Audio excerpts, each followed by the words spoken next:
Eu dou boas-vindas a todos, agradeço a presença, estamos com 104 pessoas na nossa sala, né? Em nome do Ricardo Samu e todos os outros auditores que estiverem presentes, eu agradeço aí a presença, né? Saúdo a todos aí, uma boa noite. E deixo a palavra com você, Ricardo, para a gente não perder muito tempo, nem ficar estendida a apresentação, fica com você a palavra agora, tá bom? Obrigado. Perfeito. Obrigado, Zé Cláudio. Obrigado, Elber, também. Bom, vamos começar, né? Antes de mais nada, me disseram que eu tenho 1h30, 2 horas para expor o tema. Eu lembro quer dizer, talvez não muitos, mas alguns de vocês, seguramente, há 2 anos atrás, participaram de uma rodada que eu fiz a respeito do tema produtor rural, e foi um mini curso, na verdade, não foi uma palestra, foi um mini curso de um dia, 8 horas.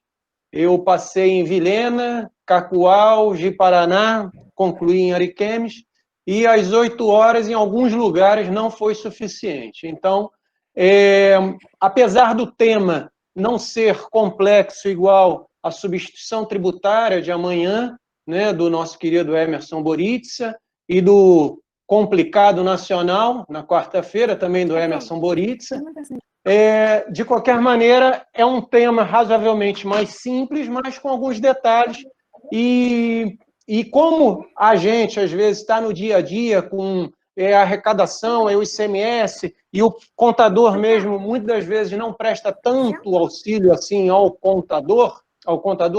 produtor, então acaba se não lendo muito sobre o tema. Então, o tema é razoavelmente simples, mas tem os detalhes que muitas das vezes passam despercebidos. Então, estou aí para ajudar vocês nesse momento. Eu vou fazer o seguinte, eu vou colocar a apresentação, vou falando. A minha ideia é disponibilizar vocês para poder fazer perguntas em determinado momento. Devo dividir mais ou menos o tempo assim, vou tentar fazer um resumo, como eu falei. Há 2 anos atrás, eu precisei de 8 horas para tratar do assunto todo, então não vai ser um curso, vai ser uma palestra, e uma palestra a gente pega os assuntos principais, os que eu acho mais pertinentes, faço um resumo daquilo que eu acho importante e vou franquear a palavra a vocês. Pode ser através do chat, o João Paulo, aqui do CRC de Paraná, vai organizar isso, essas perguntas de vocês, e vai passar para mim. E também eu vou franquear também a palavra ao vivo aí, se vocês quiserem. A minha ideia é introduzir o assunto, falar de uma parte do assunto, franquear a palavra e depois falo mais de outra parte, vou controlando o tempo assim, porque de repente se eu falo tudo de uma vez e depois chega lá, faltando a última meia hora, tem muita pergunta que é lá do início, então eu vou tentar conduzir essa palestra dessa maneira, tá bom? Vamos lá. Vou falando em cima dos slides, e aí, eventualmente, eu retorno aqui. Bom, estão conseguindo enxergar aí? Alguém fala, pelo amor de Deus, se está enxergando? Produtor rural do estado de Rondônia? Sim, está perfeito. Obrigado. Então, para ficar claro aí, né, como a colega falou aí para colegas de outro estado, o enfoque é produtor rural do estado de Rondônia. Com certeza, inclusive alguma parte da legislação nossa foi inspirada em outros estados, mas de fato se aplica integralmente ao estado de Rondônia. Vamos lá. Apresentação. Para quem não me conhece, eu sou Ricardo Samu, de Figueiredo. Eu sou auditor fiscal do estado de Rondônia. Vou completar 17 anos agora em outubro e tenho antes 1 ano e meio de fiscal lá em Alagoas. Eu trabalhei como fiscal em Alagoas 1 ano e meio antes de vir para o estado de Rondônia. E atualmente sou delegado da delegacia de Ji-Paraná. Tá? Estou como delegado da delegacia da Receita Estadual de Ji-Paraná. Sempre trabalhei na delegacia de Ji-Paraná. Objetivos da palestra. Eu vou discorrer aí no âmbito do ICMS, é bom que seja dito, assuntos como fundo rural e tal, que não são do âmbito do ICMS, eu posso até falar alguma coisa que eu saiba, mas o foco vai ser âmbito do ICMS, tá?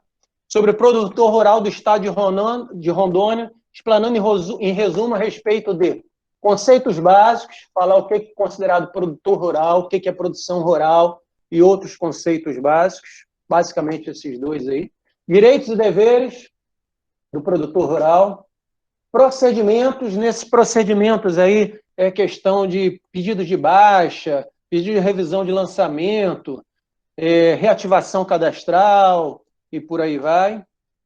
Documentos fiscais, tá? Já tem 2 anos e meio, mais ou menos, 3 anos, que lançaram a nota fiscal avulsa eletrônica de produtor rural, vamos falar sobre isso. E alguns benefícios tributários que abarcam o produtor rural. Na verdade, o produtor rural ele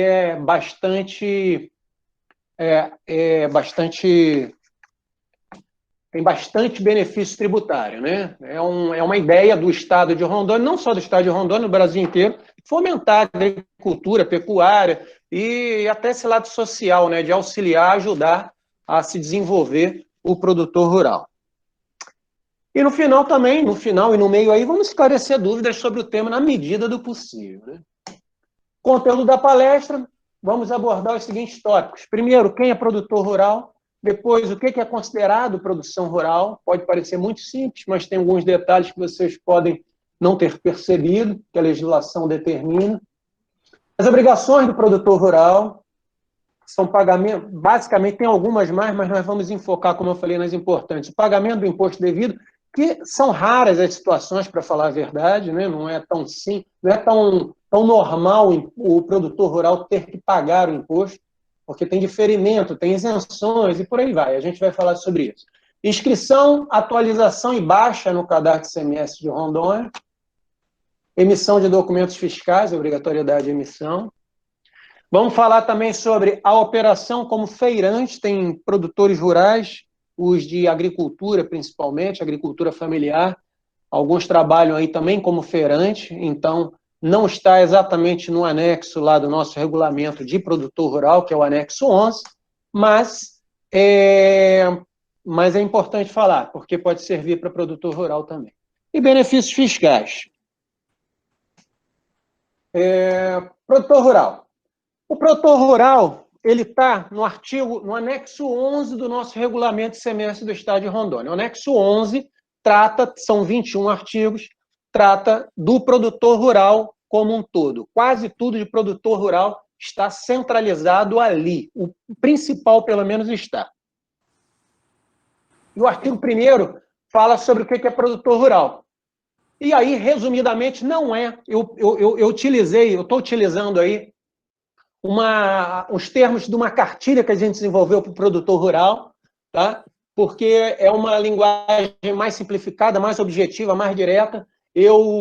Naquele curso que eu fiz há 2 anos atrás, eu utilizei a lei mesmo, fui lendo o decreto, no caso, né, o anexo 11, fui lendo para explicar detalhe por detalhe, mas pelo tempo ser curto, eu acho que vale mais a pena a gente ir direto, e eu vou falando até em que artigo que está isso, tá?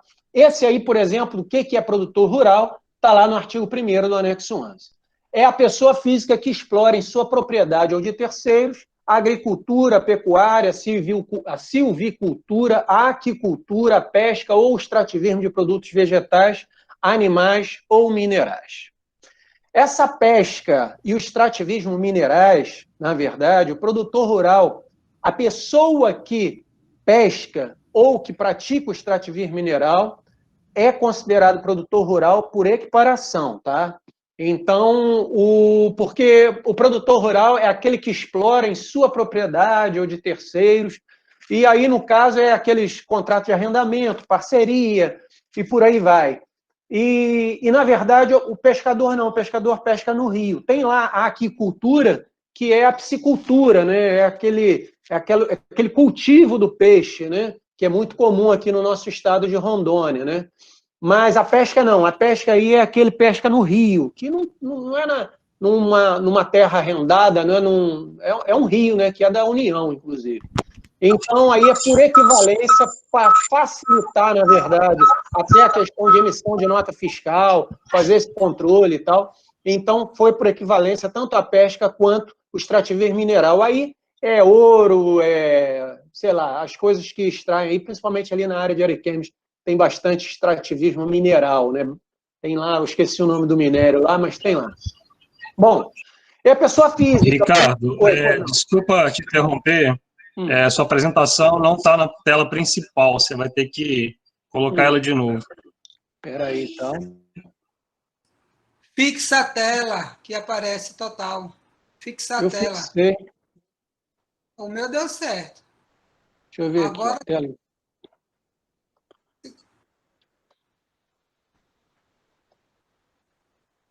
Fica numa tela menor, aí aparece um... Deu aí agora ou não? Agora apareceu, Ricardo. Apareceu? Sim. Perfeito. Então, vamos lá. A produtor rural, então, é pessoa física, tá? O produtor rural, para fins do nosso regulamento, é pessoa física. A pessoa jurídica que tem a produção rural, na verdade, ela tem que ter um CNPJ, se inscrever como ou indústria ou comércio, né? Ela não vai ter a inscrição de produtor rural exatamente. A produtor rural, então, é pessoa física, é um primeiro conceito. Ela pode trabalhar numa terra, numa propriedade própria ou de terceiros, e essa propriedade é interessante que no nosso regulamento novo aí, que teve uma mudança, né, em 2018, não diz propositalmente que tem que ser área rural, tá? Terra rural, não. Se o cara dentro da cidade tiver uma horta, produzir horta lá, produzir produtos rurais, ele é produtor rural, independente de onde esteja localizado essa terra, essa propriedade, tá certo? Isso é interessante falar também. Bom, então, o produtor rural é isso daí.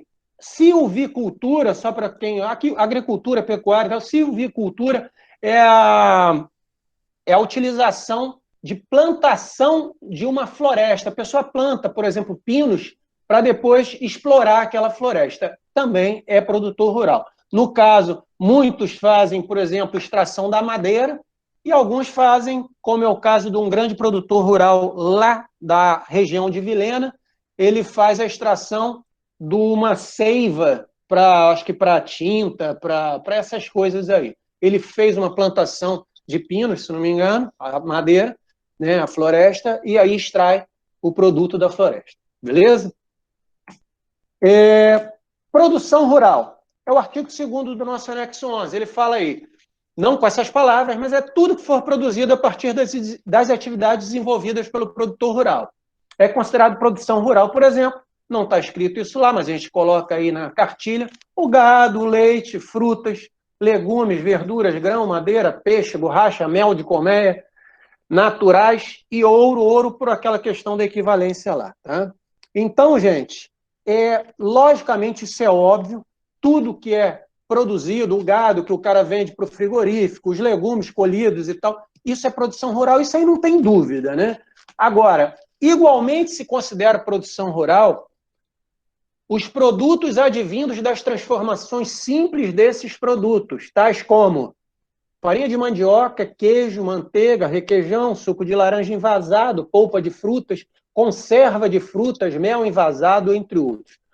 Isso daí não está escrito lá no regulamento, esses exemplos, a gente tinha até ideia depois, talvez, de fazer uma instrução normativa para deixar isso claro, mas isso daí não foi, assim, uma invenção nossa, nós nos inspiramos para escrever esse novo regulamento, eu ajudei a escrever essa parte de produção rural, responsabilidade minha de fazer o texto final e tal. A gente se inspirou no regulamento do imposto de renda, tá? E na instrução normativa da Receita Federal do Brasil, 1.700 de 2017. Artigo 249 dessa instrução normativa fala mais ou menos isso aí, dá exemplos de quase tudo isso aí. Queijo, manteiga, requeijão.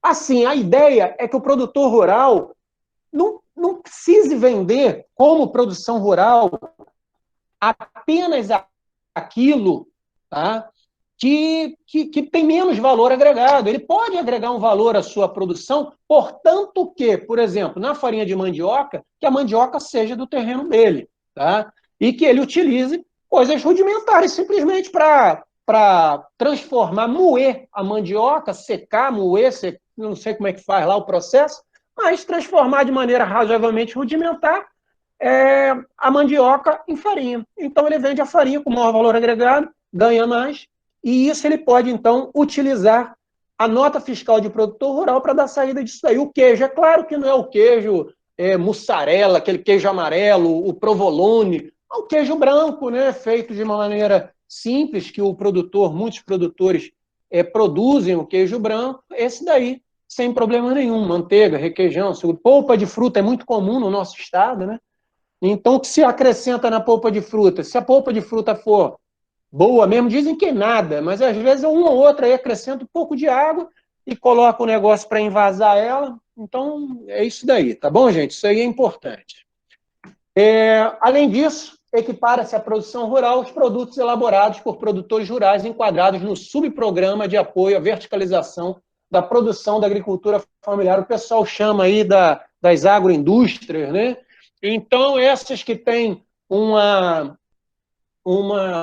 estão enquadrados, esses produtores rurais que estão enquadrados nesse subprograma aí, para poder fomentar, aí diz o que esse programa tem como objetivo, apoiar o desenvolvimento rural a partir da verticalização e do fortalecimento da produção familiar, bem como estimular o beneficiamento da transformação da matéria-prima regional. Então, quem estiver enquadrado nisso, também pode dar saída normalmente, tranquilamente, na sua produção aí tem até alguma coisa mais de coisa industrial, tipo salame, biscoitos, essas coisas aí estão enquadradas aí no rol de produtos que o pessoal que está enquadrado nesse programa aí pode fazer, e eles vão ser equiparados à produção rural para estimular e ajudar o produtor rural aí, tá certo? Bom, aí antes de entrar em obrigações de produtor rural, gostaria de saber aí se alguém tem alguma pergunta a fazer sobre produtor rural, sobre produção rural. Alguém quer perguntar alguma coisa antes da gente avançar?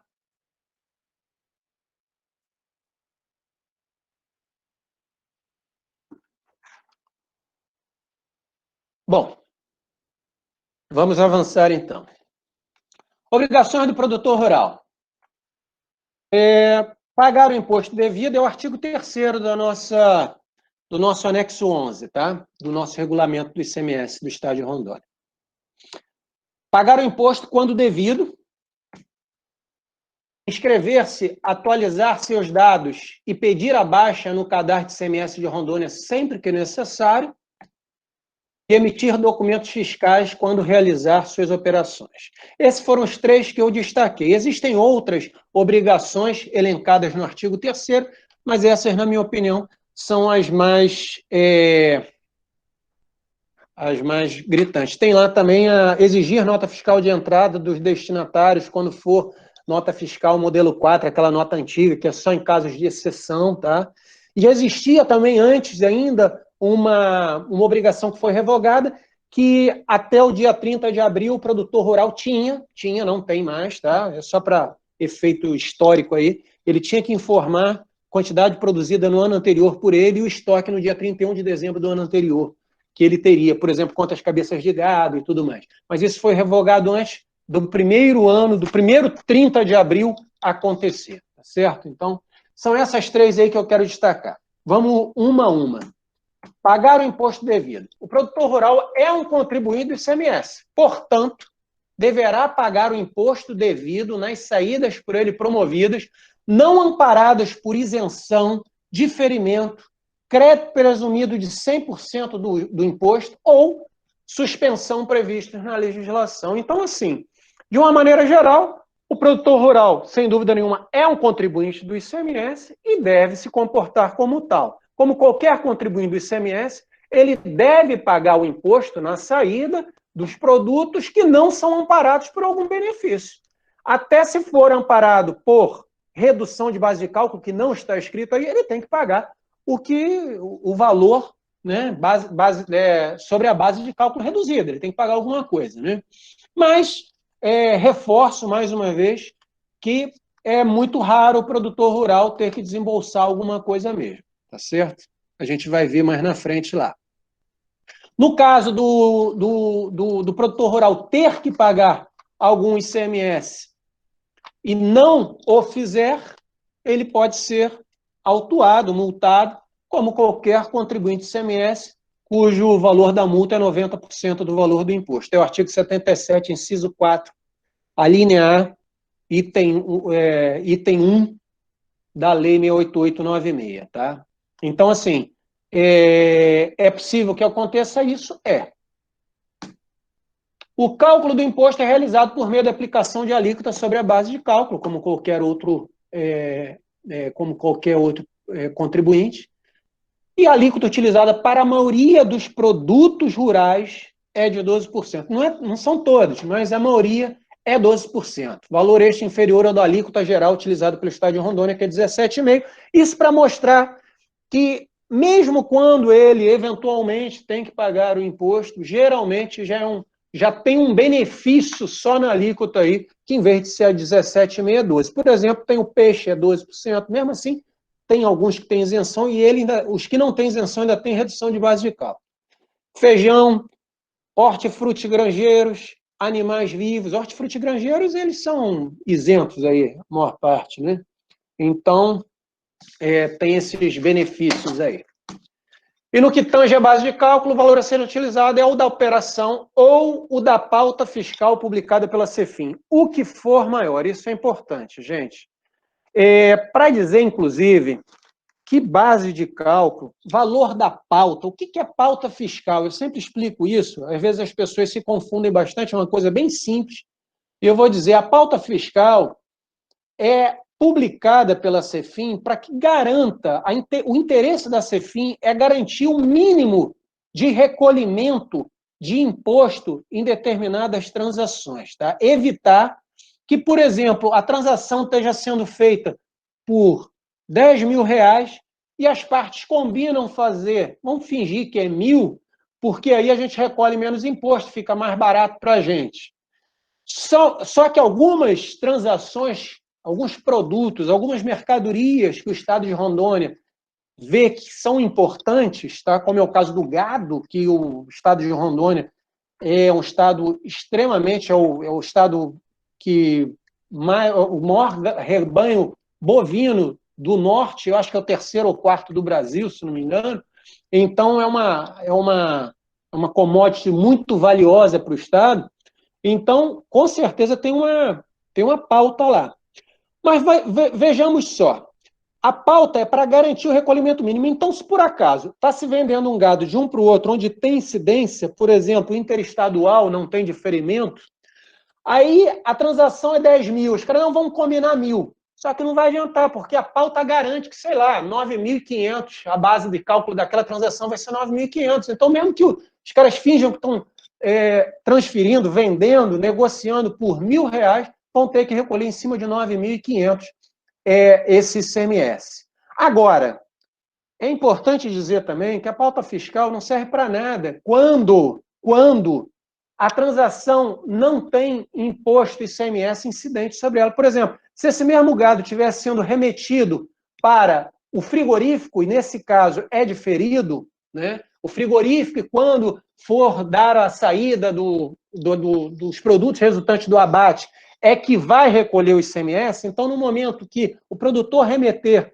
esse gado para o frigorífico, não será destacado ICMS nenhum na nota, por ser diferido, ele não tem a menor necessidade de usar a pauta fiscal. Muitos produtores usam, e tudo bem, se quiser usar, não tem problema, até porque o valor que o frigorífico vai pagar não é o da pauta e talvez nem o outro que o cara coloca, vai ser o que ele apurar verdadeiramente, o valor líquido, vamos dizer assim, do que fica do gado depois. Aí isso é que vai ser pago ao produtor rural pelo frigorífico. Então, assim, é só para ficar claro que pauta fiscal, gente, serve para isso. Em outras situações, não é obrigado a colocar valor de pauta, tá? Nas situações onde não haja recolhimento de ICMS na transação, incidência de ICMS na transação, não é necessário colocar pauta fiscal. E mais, se houver transação, e nesse caso, por exemplo, que eu falei que era 10.000 e a pauta é 9.500, tem que recolher em cima de 10.000. É o valor da transação da negociação, tá certo? O produtor rural fica sujeito ao lançamento e pagamento do imposto cobrado nas aquisições interestaduais também, na forma de diferencial de alíquotas. É o artigos 17 e 18 que tratam sobre esse tema. Sobre o pagamento do imposto, que eu falei antes, é o artigo 19, tá? E só que, se necessário, a correção ou a baixa desses lançamentos, o produtor, como qualquer outro contribuinte de ICMS, ele já tem acesso ao portal do contribuinte, ele deverá apresentar impugnação por meio do processo eletrônico disponível lá no portal do contribuinte da CEFIM, aquele ícone regularização fiscal que as empresas costumam utilizar bastante. O produtor rural também, esse é o caminho do produtor, não é mais aquele processo físico, tá certo, gente? Sobre imposto, pagamento de imposto, alguma dúvida, alguma pergunta, algum questionamento?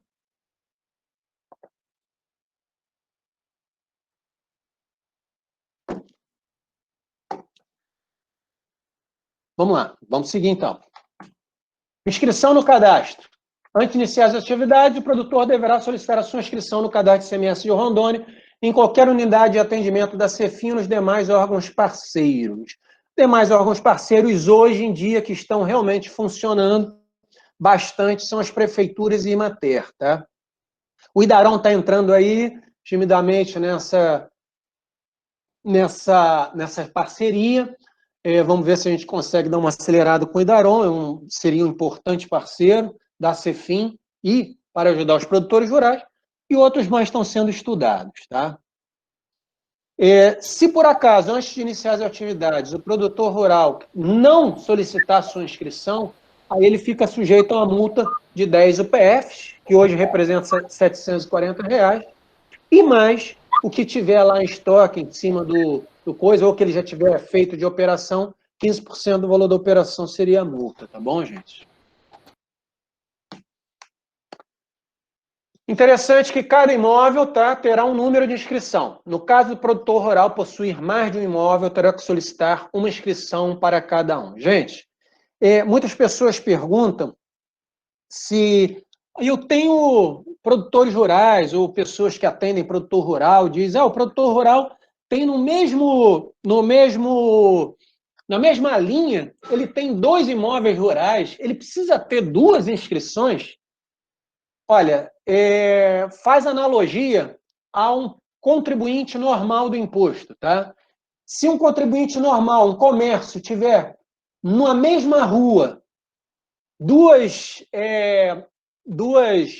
propriedades, ele precisa ter 2 inscrições? A resposta é depende. Se essas propriedades forem vizinhas diretas, o produtor terá uma inscrição estadual única compreendendo esses imóveis, assim como é a empresa normal, o contribuinte, o comércio, o comerciante, né, que tem na mesma rua 2 estabelecimentos, mas eles se falam, né, eles são contíguos, tem ligação entre eles total, então é uma inscrição estadual só. Se não tiver comunicação, os imóveis e rurais é a mesma coisa, tem que ser 2 inscrições. Mas o fulano lá faz isso há 15 anos e tal.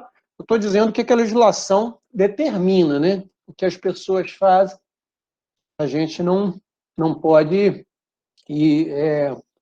não podemos tolir o livre-arbítrio das pessoas, mas a legislação diz isso. Também se considera imóveis vizinhos, isso é interessante. Oi, pois não. No caso de imóveis que divisa do estado, tipo Rondônia e outro estado. Uma parte do imóvel é Rondônia e outra parte do imóvel é o Amazonas, por exemplo. Certo. Qual que é o tratamento dado pela CEFIM?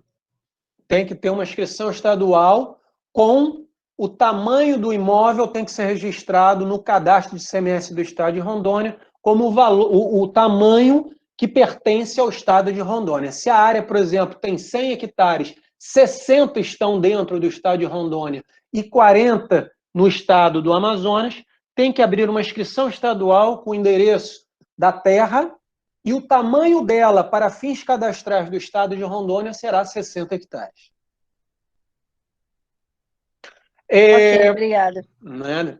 Também se consideram imóveis vizinhos, isso é interessante, diretos, aqueles separados apenas por uma via pública. Então, Se, por acaso, os imóveis do produtor rural se colocarem um de frente para o outro, separados apenas pela linha, pelo carreador, né, pela via, né, de passar carros e tudo mais, aí eles são considerados, sim, vizinhos diretos, porque, na verdade, quem é produtor rural era o antigo coordenador-geral da Receita Estadual, ele era produtor rural e ele que sugeriu isso. Ele falou, olha, gente, é muito comum o produtor rural fazer o gado mudar de pasto, e em vez de ser vizinho, tem uma rua, só atravessa a rua. Então, foi colocado essa exceção aí. Então, pode ter uma inscrição estadual única, mesmo que ele seja separado, se for apenas por uma via pública, certo? Sim, e para fins cadastrais, o endereço do imóvel do pescador, eu já falei sobre isso, o pescador não tem um imóvel que ele explora exatamente, é o rio. Então, para isso, o endereço do imóvel será considerado o da sua residência. Então, no ato lá da inscrição, a gente vai falar sobre os documentos, ele vai ter que apresentar um comprovante de residência para poder ser o endereço do produtor rural pescador. E casal de produtores rurais poderá requerer individualmente a inscrição no cadastro de ICMS Rondônia sobre o mesmo imóvel, ficando cada um com uma inscrição distinta. Aí é o seguinte, gente, isso aí foi um requerimento na ocasião, depois do regulamento novo, feito pelo pessoal da FETAGRO, falando até que outros estados, aí cai nessa história de a gente se inspirar em outros estados, né, que ficava difícil, às vezes, chegava no final da vida, o produtor rural conseguir, já que a inscrição era o nome só do marido, por exemplo, chegava no final, a mulher arava a terra, ajudava o sujeito lá a cultivar tudo, tratar lá os boizinhos, se fosse o caso, e chegava no final da vida, era mais difícil provar a atividade rural dela, porque toda a nota saía só no nome do marido. Então, baseado nisso, pensando nisso, e vendo que outros estados faziam por requisição da FETAGRO, nós incluímos aí essa história. Então, numa terra só, de 100 hectares, por exemplo, pode ter duas inscrições. A inscrição do marido vai ser na terra 100 hectares e a mulher na mesma terra, também 100 hectares, porque a legislação permite para fins dessa facilidade de aposentadoria e tudo mais. Documentação necessária. Cópia da identidade, CPF e documento que comprove a propriedade ou a posse do imóvel. A posse do imóvel, propriedade aí, gente, o documento que comprova a propriedade, é claro que o ideal seria, um mundo aí maravilhoso, seria o título definitivo, né? Lá registrado em cartório de registro de imóveis e tal. Mas a gente sabe que a realidade fundiária do nosso estado, acho como de muitos estados aí da federação, não é esse mar de rosas, toda essa maravilha. Então, a gente tem que entender que a gente pode ter umas situações distintas. Por exemplo, um documento do INCRA lá, aí, com um documento do INCRA, o cara chega e faz um contrato de compra e venda. Aí tá. O importante, gente, é que tem essa cadeia, né? Por exemplo, o INCRA deu a terra para o fulano vendeu para o cicrano vendeu para o beltrano. Quando o beltrano chegar na repartição para buscar a inscrição estadual, o correto é que ele tenha essa cadeia, que ele feche essa cadeia para mostrar que ele é proprietário, com os documentos de compra e venda, os contratos de compra e venda, e que lá o primeiro vendedor realmente teria a propriedade da terra lá pelo título lá do INCRA, apesar de não ser o título definitivo e tudo mais.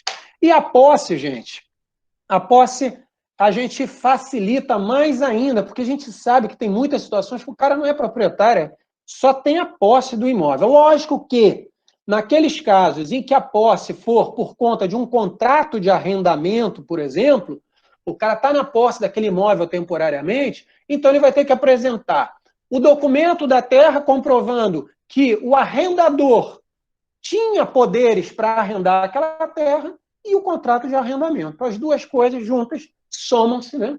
Então diz aí que, além disso, a posse do imóvel poderá ser comprovada, inclusive, por certidão ou declaração do órgão competente da Prefeitura Municipal, em que conste que o interessado explora o imóvel na condição de produção rural. Então, veja bem, se por acaso for aquelas... tem lá umas invasões, uns loteamentos meio esquisitos lá, uns negócios assim, a gente tem, no final das contas, diz aí que pode ser comprovada, inclusive, por uma declaração lá da Prefeitura. Então, se a Prefeitura reconhece que aquela invasão está sendo... que aquela pessoa está naquela invasão, trabalhando a terra, a gente tem que arrumar um jeito dessa pessoa ter uma inscrição estadual para poder dar a saída à sua produção e conseguir trabalhar. Ele está trabalhando já a terra, ele precisa regularizar essa situação. Então a gente não vê esse problema. Agora, mas se a prefeitura não se recusa, tem prefeitura que não faz. Ali em Mirante da Sé, Mirante não, Vale do Paraíso, outro dia, agente de rendas de Ouro Preto, que é responsável pela circunscrição de Vale do Paraíso, a Vale do Paraíso está circunscrita a Ouro Preto, a agência de renda de Ouro Preto, ela teve um caso desse, que era uma invasão que nem a prefeitura fez, uma certidão, uma declaração. Aí o que a gente fez? A gente percebeu que o cara cuidava de uns gados, lá, a pessoa, nessa invasão, e ela já tinha inscrição na Idaron. A Idaron tinha ido lá, o cara conseguiu lá o relatório do técnico da Idaron, tinha até foto, se não me engano, carimbo, assinatura do técnico da Idaron, confirmando que ele estava trabalhando a terra. Gente, se ele está trabalhando a terra, então essa posse desse imóvel foi comprovado não por uma certidão, porque ele diz, inclusive por certidão ou declaração, mas deixa aberto. Então pode ser comprovado de outras formas. No caso, foi comprovado dessa forma e a gente concedeu uma inscrição estadual a esse cidadão. Tá certo? Então, ficar claro que o que a CEFIM precisa é ter a certeza, ter a convicção, vamos dizer assim, de que aquele cidadão está trabalhando, aquela cidadã, trabalhando aquela terra. A gente vai conceder a inscrição estadual. Quando se tratar de arrendamento... Ô, Ricardo, só tirar uma dúvida. Um exemplo. Tem lá o dono da terra, né, por definitivo, e também esse dono concedeu parte da terra para um caseiro cuidar desse terreno, né? E parte da produção seria do caseiro. No caso, poderia ter duas inscrições estadual? Poderia, mas assim, o correto seria, por exemplo, ele fazer uma parceria com esse cidadão, né? E isso aí seria uma parceria, pelo que você explicou. E aí o correto seria ele fazer uma parceria em parte da terra, e aí a outra inscrição dele, o mais correto de tudo, na minha concepção, seria isso.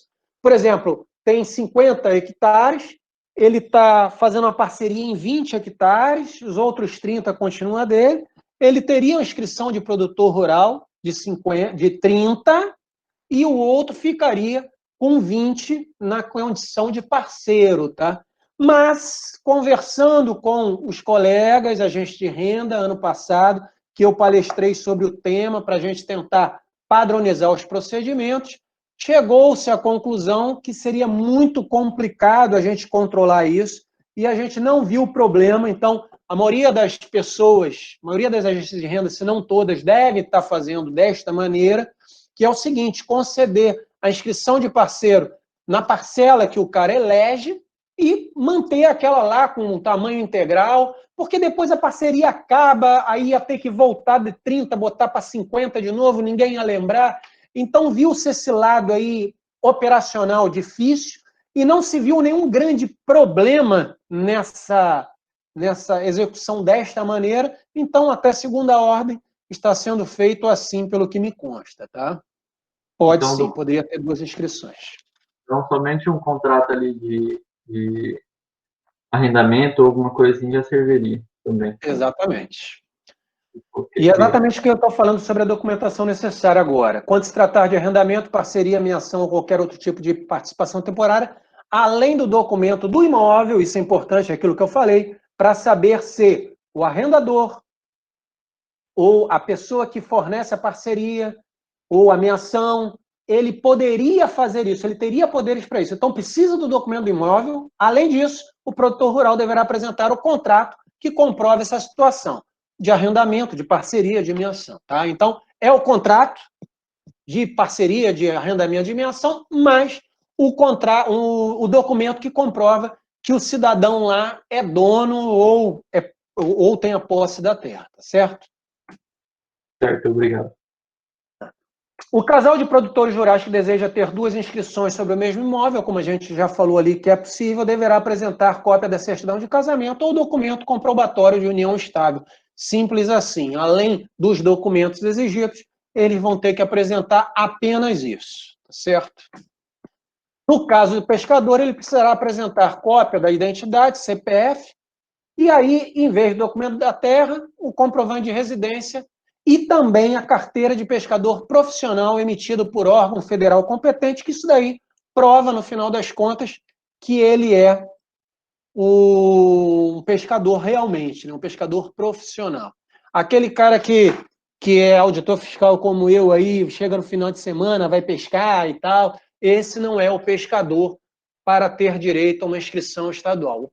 A pesca por lazer não dará direito a uma inscrição estadual ao pescador, só o pescador profissional. Hoje em dia, antigamente, quem emitia essa carteira de pescador profissional era o Ministério da Pesca, que foi abolido pela ex-presidenta Dilma, e hoje em dia, se não me engano, pelo menos a última vez que eu conferi, era o Ministério da Agricultura que estava expedindo isso.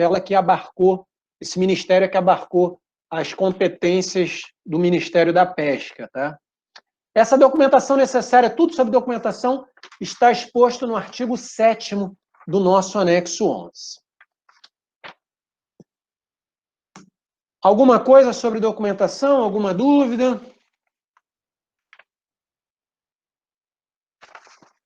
Então, vamos seguir o enterro. Atualização cadastral. Sempre que ocorrerem alterações de seus dados cadastrais, o produtor rural deverá requerer a atualização desses num prazo de 30 dias em qualquer unidade de atendimento da CEFIM ou nos demais órgãos parceiros. Aí, gente, o que eu vejo claramente aí, que é muito comum acontecer, inclusive, foi muito boa a nossa reunião ano passado, a minha palestra, meu curso que eu prestei para os agentes de renda, delegados e assessores lá em Porto Velho, porque o que eu sempre falei, uma coisa que é um problema dentro de vários órgãos, e a gente na CEFIM está tentando diminuir cada vez mais isso, minorar esses problemas. Eu sei que é muito difícil, mas a gente tenta ao máximo, é padronizar procedimentos e entendimentos, para que chegue numa ponta lá em Vilhena, ou seja atendido lá em Ariquemes, o atendimento seja análogo, seja pelo menos bem parecido.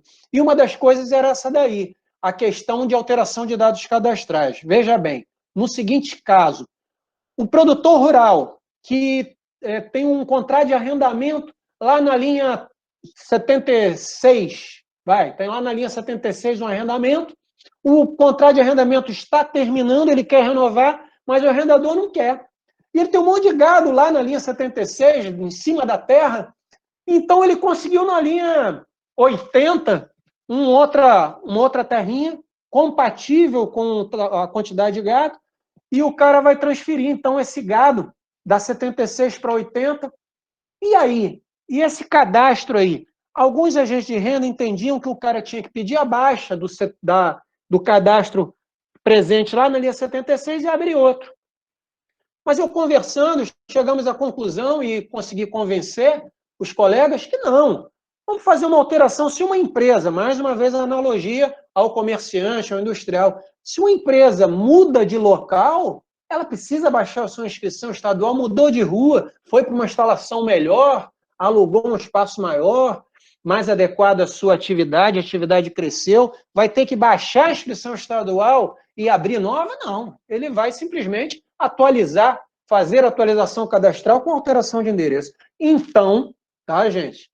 Isso é possível fazer. Isso é o caso mais típico que eu vejo de atualização cadastral de produtor rural. Existem outras, se o cara compra um terreno contíguo, aumenta a terra, ele vai e também pode atualizar, né, aumentando lá a quantidade de hectares e tal, o endereço continua o mesmo, por aí vai.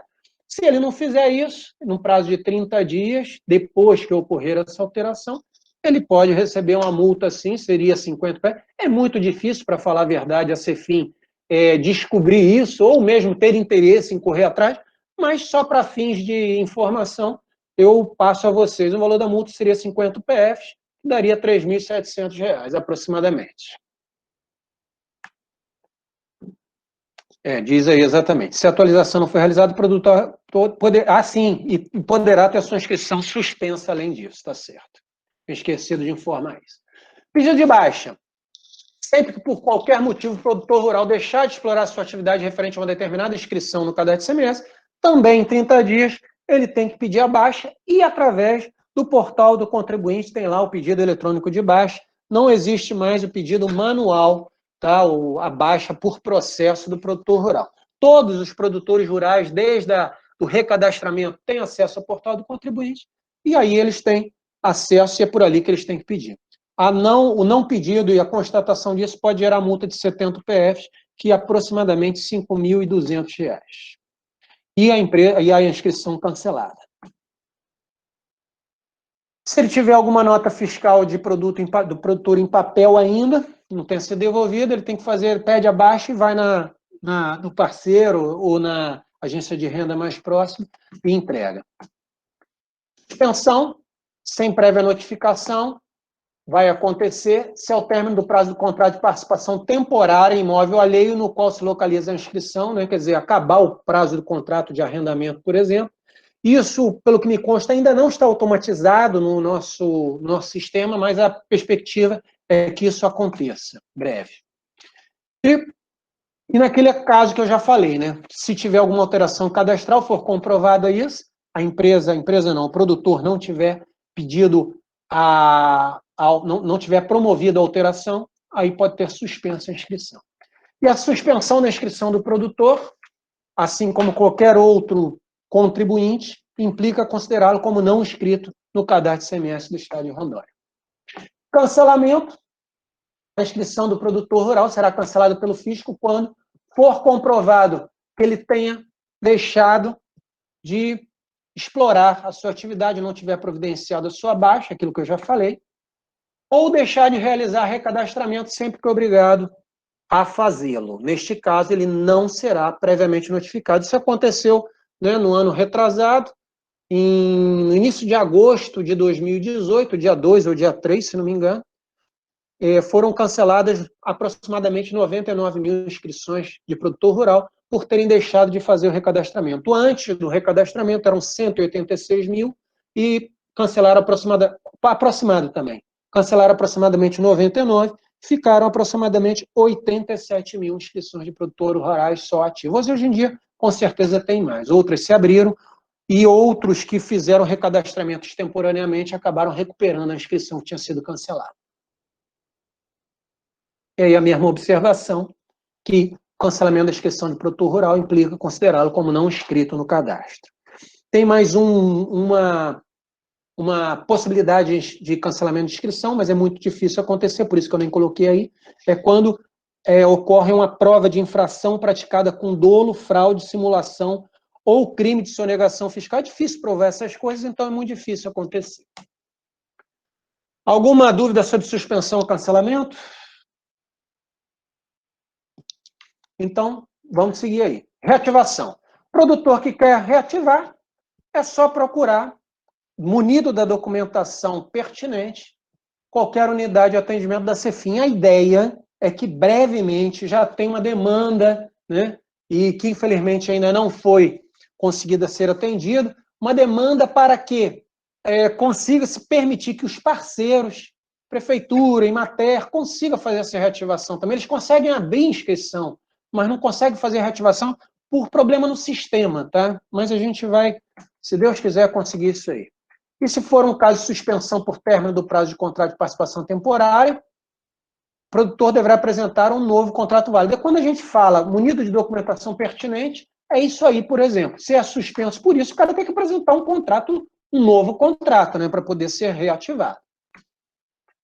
Caso o produtor esteja com sua inscrição estadual cancelada por ter perdido o recadastramento, deverá comparecer em qualquer unidade da Cefin e demais órgãos, munido do documento pessoal. Ele vai fazer, na verdade, um recadastramento extemporâneo ainda, tá? Pode ser por procuração, se ele quiser, mas ele tem que estar lá com as notas fiscais de produtor em papel, se ele tiver alguma, tá? E vai dizer que ele é ele mesmo, e por aí vai. Pronto. Alguma coisa Professor, de reativação? Pois não, pode falar. por exemplo, tem lá a inscrição que tá parada, que a pessoa não baixou e já perdeu o prazo de 30 dias. Se ela for fazer agora, não tem problema, como não foi notificada ainda. Nenhum problema. Na verdade, é entendido como denúncia espontânea. Nenhum prejuízo para o contribuinte, de forma alguma. Ok. Emissão da nota fiscal avulsa eletrônica. Sempre que o produtor... Isso aí está previsto no artigo 21 do nosso anexo 11, tá? E ele remete ao artigo 89, certo? Do anexo 13. Do anexo 13, que é o anexo de documentos fiscais, tá? Documentos e livros fiscais. Então, o anexo 13, no seu parágrafo, no artigo 89, fala sobre isso daí. Sempre que o produtor rural promover a saída, ou é o 88, não, é 89 mesmo, 89. Sempre que o produtor rural promover a saída ou a transmissão da propriedade de bens ou mercadorias, terá que emitir a nota fiscal avulsa eletrônica e imprimir o respectivo DANF, né, que é o famoso documento auxiliar da nota fiscal eletrônica, que deverá acompanhar os bens ou mercadorias. Eu tenho duas observações a fazer aí, quero que vocês prestem atenção. Antigamente, no antigo regulamento, falava quando promover a saída de mercadorias. E a gente tinha muitas dúvidas de produtor rural que falava, chegava e falava, pô, mas eu estou vendendo meu trator velho aqui, pô, como é que eu faço aqui para dar? Eu posso usar a nota de produtor? Ou a nota de produtor só pode acobertar as mercadorias, a produção rural? Então, para deixar claro que o produtor pode e deve utilizar essa nota para cobertar esses bens aí que eventualmente ele possa ter, o produtor rural possa ter e queira se desfazer, tá? Ou remeter para conserto, que seja, pode utilizar tranquilamente a nota fiscal avulsa eletrônica de produtor rural. A outra observação que eu quero falar, que eu quero dizer, terá que emitir a nota fiscal avulsa eletrônica e emitir a nota fiscal avulsa e imprimir o respectivo DANF. Aí, diz aí, ó, a emissão da nota fiscal avulsa eletrônica, eu vou falar um pouquinho mais dessa imprimir o respectivo DANF. Guardem essa informação. A emissão da nota fiscal avulsa se dá em ambiente especialmente desenvolvido, para isso, acessível pela página na internet da Cefin, mediante login sem pensuário. Eu não sei se alguém auxilia aí a emissão de nota fiscal de produtor rural, percebeu que de um tempo para trás o caminho se tornou um pouco mais longo. Antigamente o cara ia lá, dava o seu login e a senha, preenchia o seu login e senha e ia direto para o ambiente emissor de nota fiscal avulsa eletrônica. Acontece que a gente percebia a dificuldade, porque quase produtor rural nenhum visitava o portal do contribuinte, ia lá, DET, portal do contribuinte, lá é que estão as notificações dos contribuintes.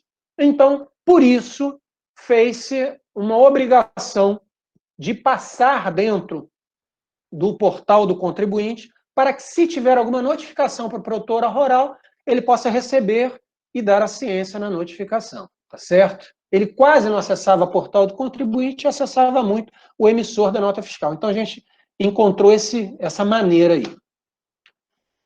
O DANF é a representação física da nota fiscal avulsa eletrônica. Todo mundo aí, os contadores já sabem disso. Agora, isso é que é importante, aquela informação lá, ó. Caso o produtor rural não consiga imprimir o DANF, poderá exibi-lo, quando solicitado pelo fisco, em dispositivo móvel ou eletrônico, celular, tablet.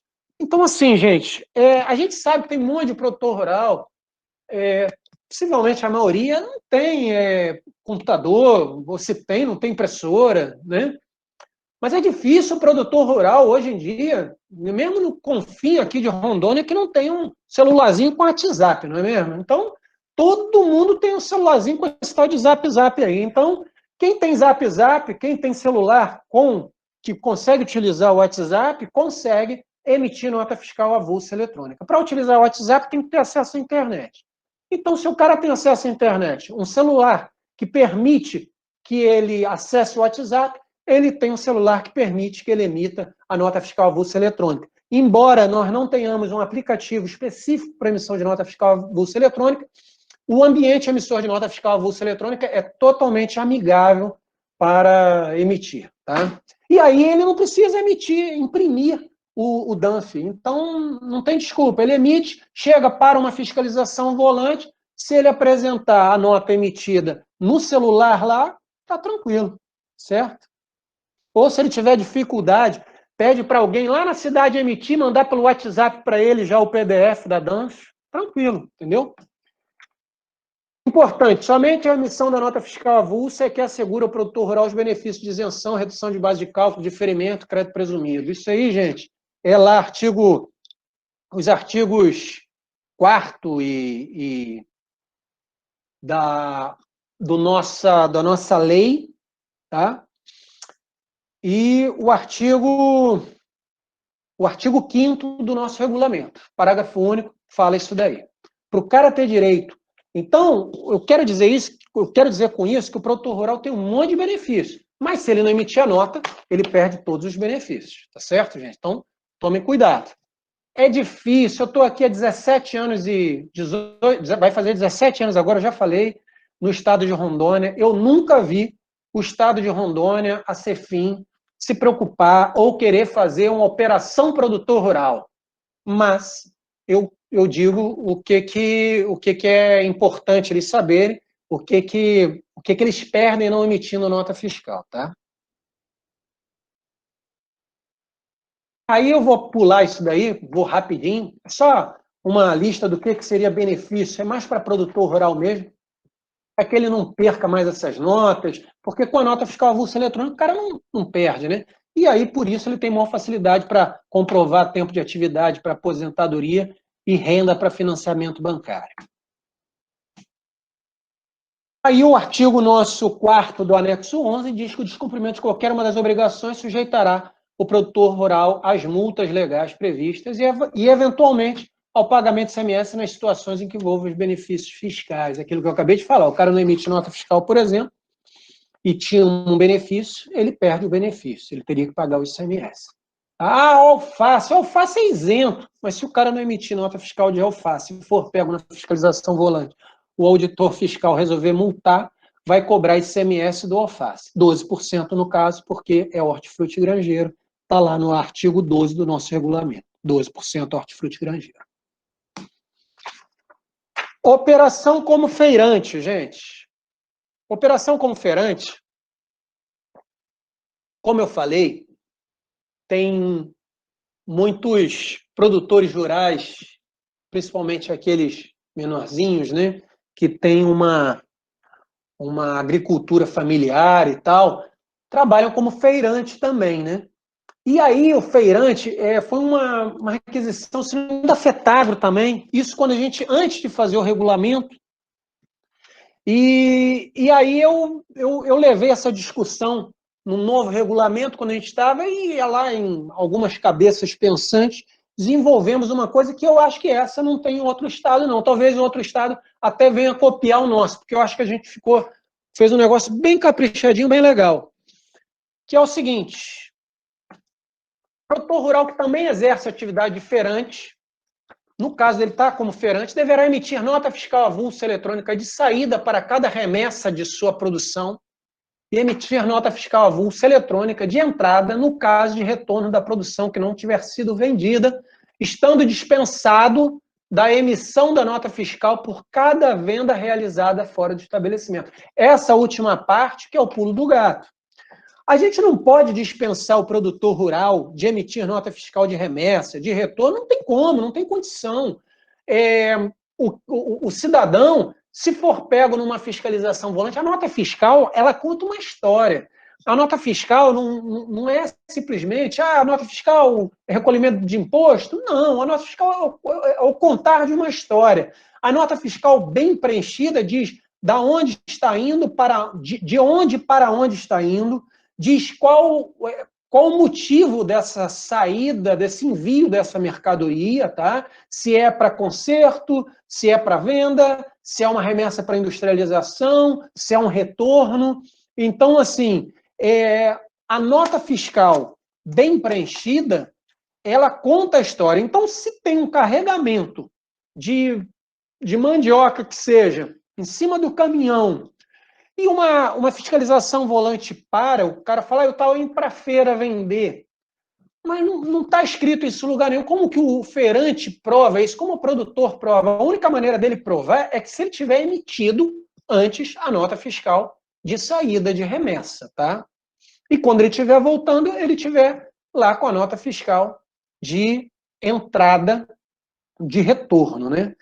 Agora, mas na verdade, assim, o grande pulo é essa dispensa da emissão que a gente fez por cada venda realizada. Porque antigamente, mas o que mudou do antigo regulamento para esse? Antigamente, o produtor rural, ele tinha, teoricamente, que emitir cada pé de alface vendido, tinha que emitir uma nota. Não tinha uma previsão de dispensa disso. E a gente fez essa dispensa. E aí, caso essas notas fiscais dispensadas não sejam emitidas, e não serão mesmo, ele deverá emitir ao final de cada mês uma única nota fiscal avulsa eletrônica de venda referente ao total de vendas realizadas durante o mês. Então, com isso, o produtor rural, agricultor familiar, que trabalha como feirante, consegue provar, depois, para fins de aposentadoria, que ele teve essa atividade, porque uma vez por mês ele vai emitir uma nota. Então, isso é importante para o produtor rural, agricultor familiar. E aí, claro, que aí vai ter as observações dessa nota, tá?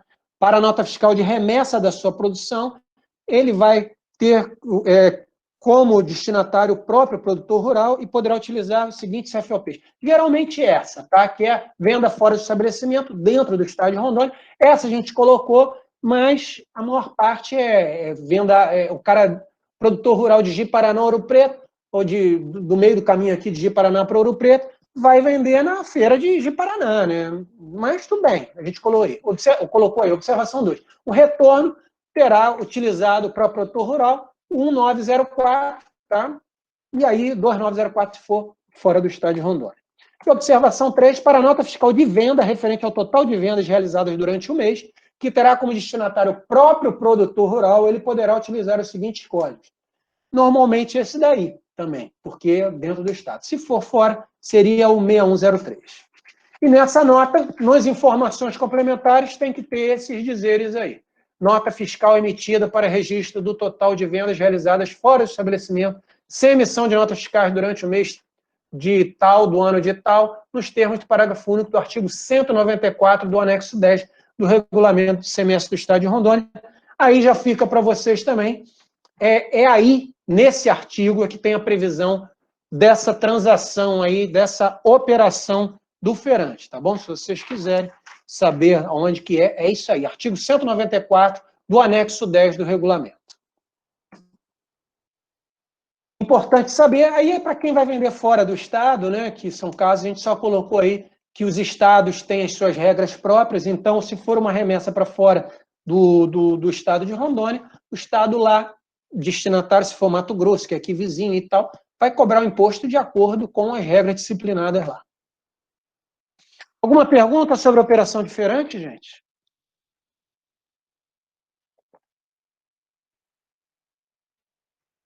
Bom, entrarei, então, no último assunto aqui, que são benefícios fiscais. Já temos quase 1h10, né? Era de 1h30 a 2 horas.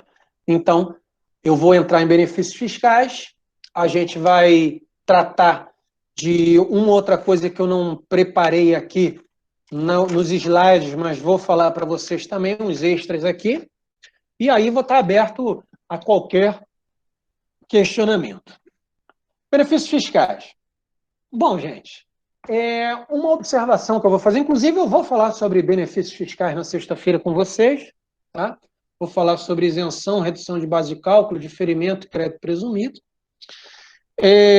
E sobre isso eu já começo a falar, tá? Benefícios fiscais, Em regra, o diferimento que está aí incluso não seria propriamente dito um benefício fiscal. O diferimento nada mais é do que a chamada substituição tributária ao contrário, porque a substituição tributária clássica é aquela onde o remetente das mercadorias recolhe, né, para, por exemplo, vamos pegar aí veículos, né? A montadora, em vez das concessionárias recolherem ICMS do veículo, a própria montadora já recolhe diretamente para o estado de destino do veículo, onde será vendido, né? O estado onde o veículo será vendido, ele já recolhe o ICMS, tá? Tem uma inscrição de substituto tributário no estado e recolhe. Mas o diferimento é o contrário. Em vez do remetente recolher no lugar do destinatário da mercadoria, é o contrário. O destinatário, que é o produtor rural, no caso aí, é o hipossuficiente, é o coitado, né, e tal. Então, implicam essa obrigação, né, impõem essa obrigação aos frigoríficos, às empresas que trabalham com grãos e por aí vai, né? Quem compra aos mercados, quem compra os produtos dos produtores rurais. Não só essa explicação social também, mas pela facilidade também. É muito mais fácil a gente controlar o recolhimento de ICMS, eu digo o fisco, das empresas do que de todos os produtores rurais do estado de Rondônia. Então, tem esses dois viés. Tem um lado social, e eu acho que é importante, eu vejo que isso é muito presente nisso daí, mas também tem um lado da facilidade, do controle do recolhimento correto, do tratamento correto do ICMS nas transações com os produtos de produtor rural.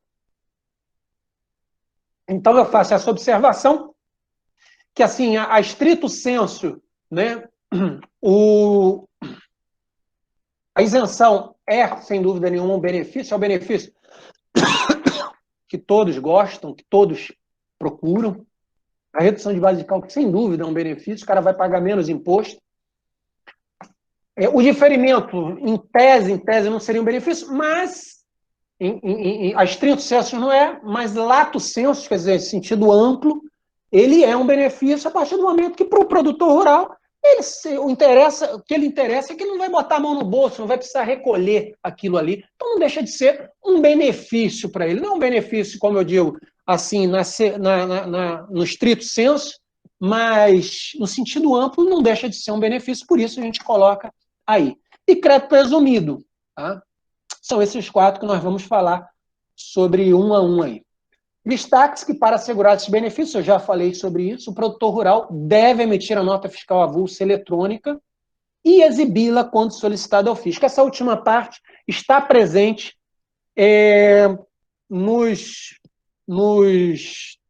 disposições gerais dos anexos que tratam da isenção, da redução de base de cálculo, do diferimento e do crédito presumido. A isenção é o anexo 1 do nosso regulamento, a redução de base de cálculo é o anexo 2, o diferimento 3 e o crédito presumido 4. E aí, em cada um desses anexos, existe uma parte lá, disposições gerais, que é a parte 1, tá, desses anexos, de todos eles, tem lá a parte 1, são disposições gerais, e nela, todas elas dizem isso, que se o sujeito não exibir a nota fiscal, quando solicitado ao fisco, ele também perderia esses benefícios. E a questão de emitir a nota fiscal avulsa eletrônica já está escrito nos outros lugares, mas também nessas disposições gerais, ela reitera essa obrigação do contribuinte, do produtor rural, no caso. Além disso, o produtor rural deve fazer constar no campo informações complementares da nota fiscal avulsa eletrônica, o dispositivo da legislação que prevê o benefício fiscal, conforme listados abaixo, que detalharemos a seguir. Nós vamos falar sobre cada um, isenção e tal. Então, assim, o que eu deixo claro aí é que, nas informações complementares, a regra geral é que uma nota fiscal, uma transação com mercadoria, deve necessariamente ter um imposto recolhido de ICMS. Quando é uma exceção a essa regra, essa exceção deve ser explicada. Então, lá nas informações complementares, é um campo próprio para a explicação dessas naturezas. Então, se por acaso é uma isenção, por exemplo, de, vamos dizer, hortifruti granjeiros, o sujeito lá na nota fiscal, quando emitiu certo, o correto, o ideal, é que o produtor rural, nas suas informações complementares, na emissão da nota fiscal, ele emita lá e diga produto isento, mercadoria isenta, conforme item 15 da parte 2 do anexo 1 do Regulamento de Semestre do Estado de Rondônia. Esse seria o ideal. Eu sei que muitos produtores rurais têm dificuldade, mas a gente orienta muito a FETAGRO e Emater, que auxiliam muitos produtores rurais a emitir as notas, e eles têm essa orientação, e eu tenho convicção de que a maior parte presta atenção nisso e faz isso daí, tá certo? Vamos falar sobre isenção. É quando o pagamento do ICMS é dispensado pela legislação. É isento, o cara não precisa pagar ICMS. É uma forma simples, porque essa cartilha, inclusive, a ideia, essa nomenclatura da cartilha, essa ideia é que atinge, inclusive, produtores rurais, então a gente tentou botar numa linguagem mais simples possível aí para eles. Inclusive, essa cartilha, falando da cartilha, eu até dei uma procurada, dizer para vocês que estaria lá no, como é que é o nome? Na agência virtual, mas eu não achei. Eu até vou ver se eu cobro o pessoal onde que está essa cartilha disponibilizada, que é para ficar disponibilizada para todos, tá? Eu sinceramente, não dei uma olhada aqui por alto e não achei. Eu pensei que estava lá na agência virtual. Depois eu vou perguntar e comunico a vocês. Até na sexta-feira mesmo eu posso falar sobre isso. Exemplos aí de isenção. Abóbora, abacaxi, melancia, tomate e laranja. Isso aí está lá no item 15 da parte 2 do anexo 1. Polpas de cupuaçu e açaí são o item 26 da parte 2, todas do anexo 1. Tá? Isso aí, isenção é tudo anexo 1, não vou nem falar anexo 1. A parte 2, gente, traz as isenções por tempo indeterminado. E a parte 3, por tempo determinado. Então, assim, essa abóbora, abacaxi, melancia, tomate, laranja, são apenas exemplos de hortifruti que tem lá, tá, gente? Tem lá outras coisas mais lá, um monte de couve, sei lá, tem um monte de coisa lá. E se vocês procurarem laranja, melancia, abacaxi, vocês não vão achar. Mas tem lá, nesse item 15, quer dizer, da parte 2, tem lá frutas, se tiver em estado natural, se não me engano, está escrito, acho que dessa maneira, frutas frescas, frutas em estado natural, uma coisa assim, com exceção, aí vem uma exceção lá, se não me engano, maçã, noz, alguma coisa. Então, a gente colocou isso, abacaxi, melancia, laranja, justamente para você, mas não está lá escrito, mas está lá em frutas, tá, gente? Polpas de cupu e açaí também é por tempo indeterminado, é na parte 2, é o item 26. Acerola, item 59 da parte 2. E cacau, polpa de cacau, já é na parte 3, é por tempo determinado, mas esses tempos determinados geralmente se prorrogam aí. É o item 4 da parte 3, a polpa de cacau. Tá? E algumas espécies de peixes criados em cativeiro. Pirarucu, tambaqui, pintado, jatuarana, curimatã, caranha e piau. Esse sim é um rol taxativo, não existem outros. Isso aí não é exemplificativo, não. São apenas esses peixes criados em cativeiro que possui isenção, tá bom? E é o item 45 da parte 3, é por tempo determinado, e ele vem sendo constantemente prorrogado, né? Vence no ano tal, aí vem sendo prorrogado, tá? Então, isenção, sobre isenção, é isso, e os principais exemplos que eu tenho de produtor rural são esses aí. Alguma pergunta?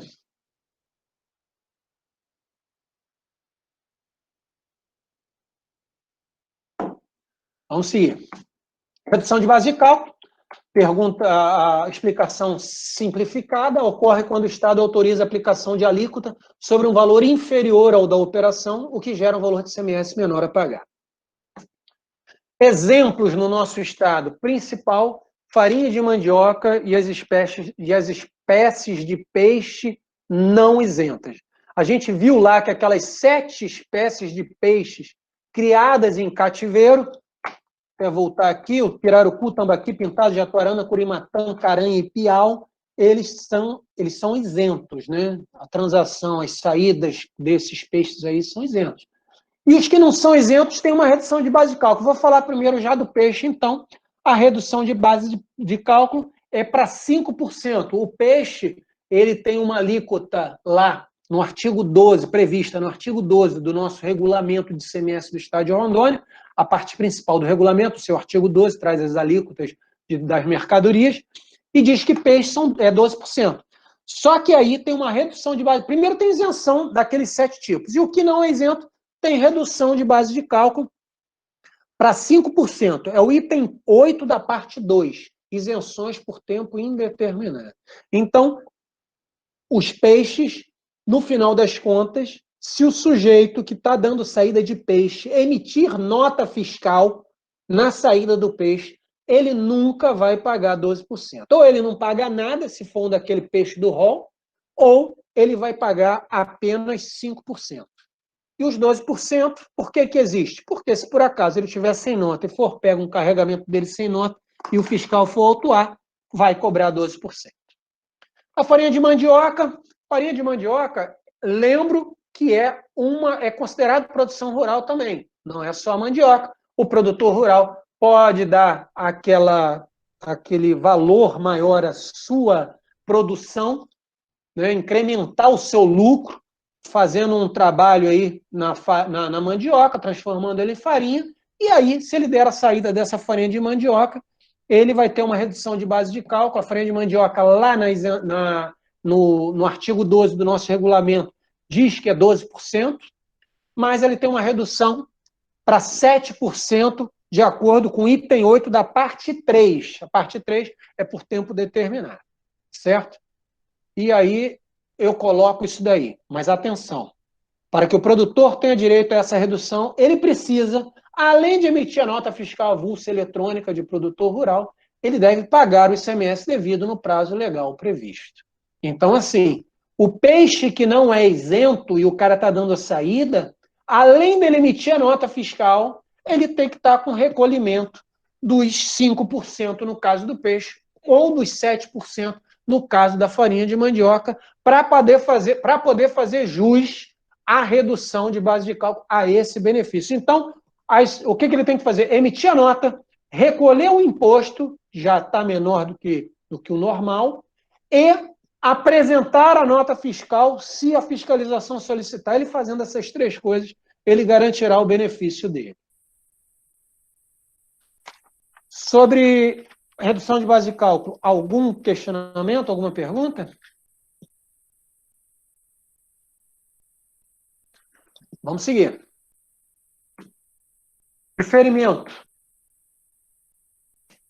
Nesse caso, eu já falei sobre diferimento, a obrigação de pagar o ICMS é transferida para um momento posterior, quando esse pagamento é realizado por uma outra pessoa. Atenção, toda saída para dentro do Estado, promovida por produtor rural com destino a comerciante, cooperativa, industrial ou qualquer outro contribuinte que não seja produtor rural, o imposto ficará diferido e será recolhido pelo destinatário.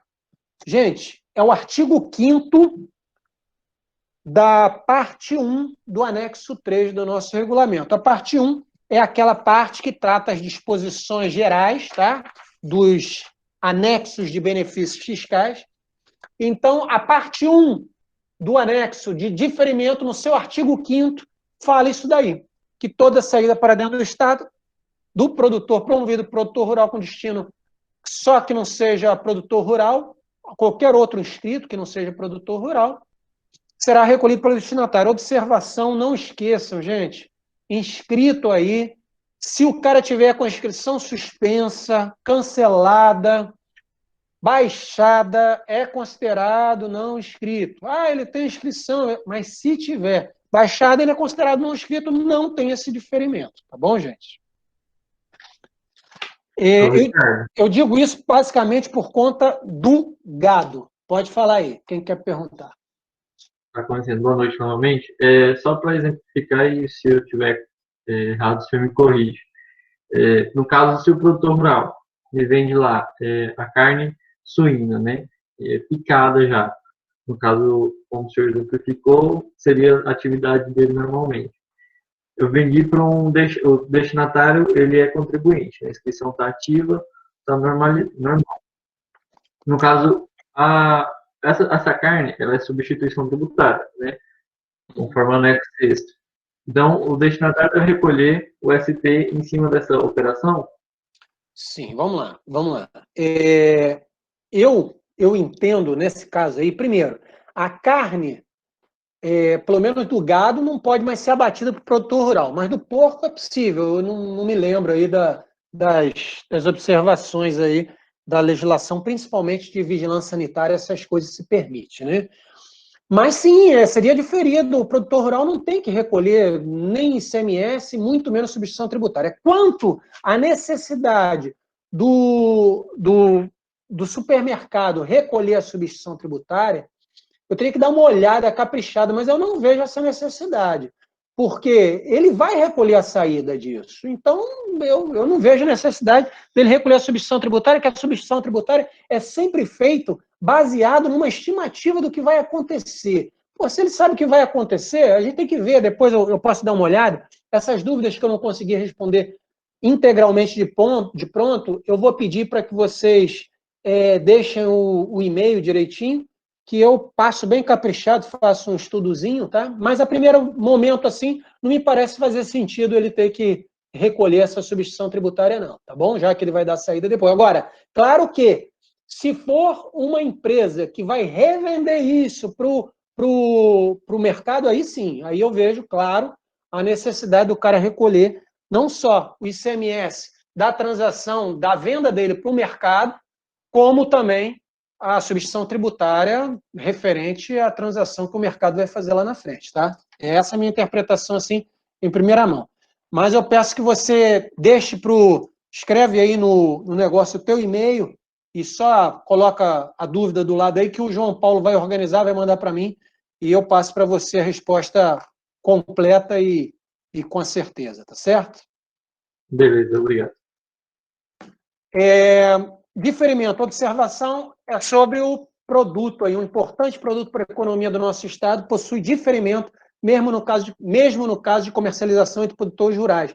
É o gado, mas é nas situações para engorda. Então, a gente é o item 5 da parte 2 desse anexo 3, uma isenção por um diferimento, né? Os diferimentos todos são por prazo indeterminado, não tem diferimento por prazo determinado. Então, é um diferimento por prazo indeterminado do gado e tem algumas considerações aí, tá? Eu vou falar principalmente a consideração a respeito do peso. Por isso que eu boto aí nas situações para engorda. Eu não lembro de cabeça, mas se não me engano são 18... Deixa eu ver aqui se eu entro aqui, um momentinho. Diferimento...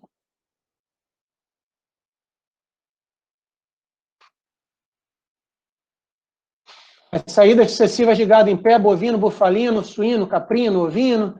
E aí diz aqui, a saída com peso igual, encerra-se o diferimento no momento em que ocorrer a saída com peso igual superiores aos diantes elencados, relativos a gado em pé, bovino, bufalino e suíno, quando não destinados a estabelecimento industrial ou comercial, observado disposto nas notas 4 a 7.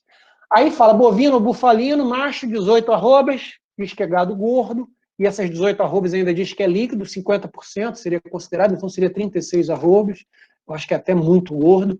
Bovino ou bufalino fêmea, seria 13 arrobas líquido, e aí seriam 26 bruto. Então diz, no inciso 5, no item 5, diz lá, as saídas sucessivas de gado em pé, bovino, bufalino, então é diferido isso daí, independente dentro do Estado, independente para quem esteja, porque diz que encerra-se o diferimento no momento em que ocorrer, por exemplo, a saída com destino a outra unidade da federação. Isso aqui é interessante. Então, se for para fora, está colocando o gado para fora, independente de peso, de tudo, encerra-se o diferimento na saída dele para outra unidade da federação. Outra coisa importante do gado, ó, a saída com destino a consumidor final.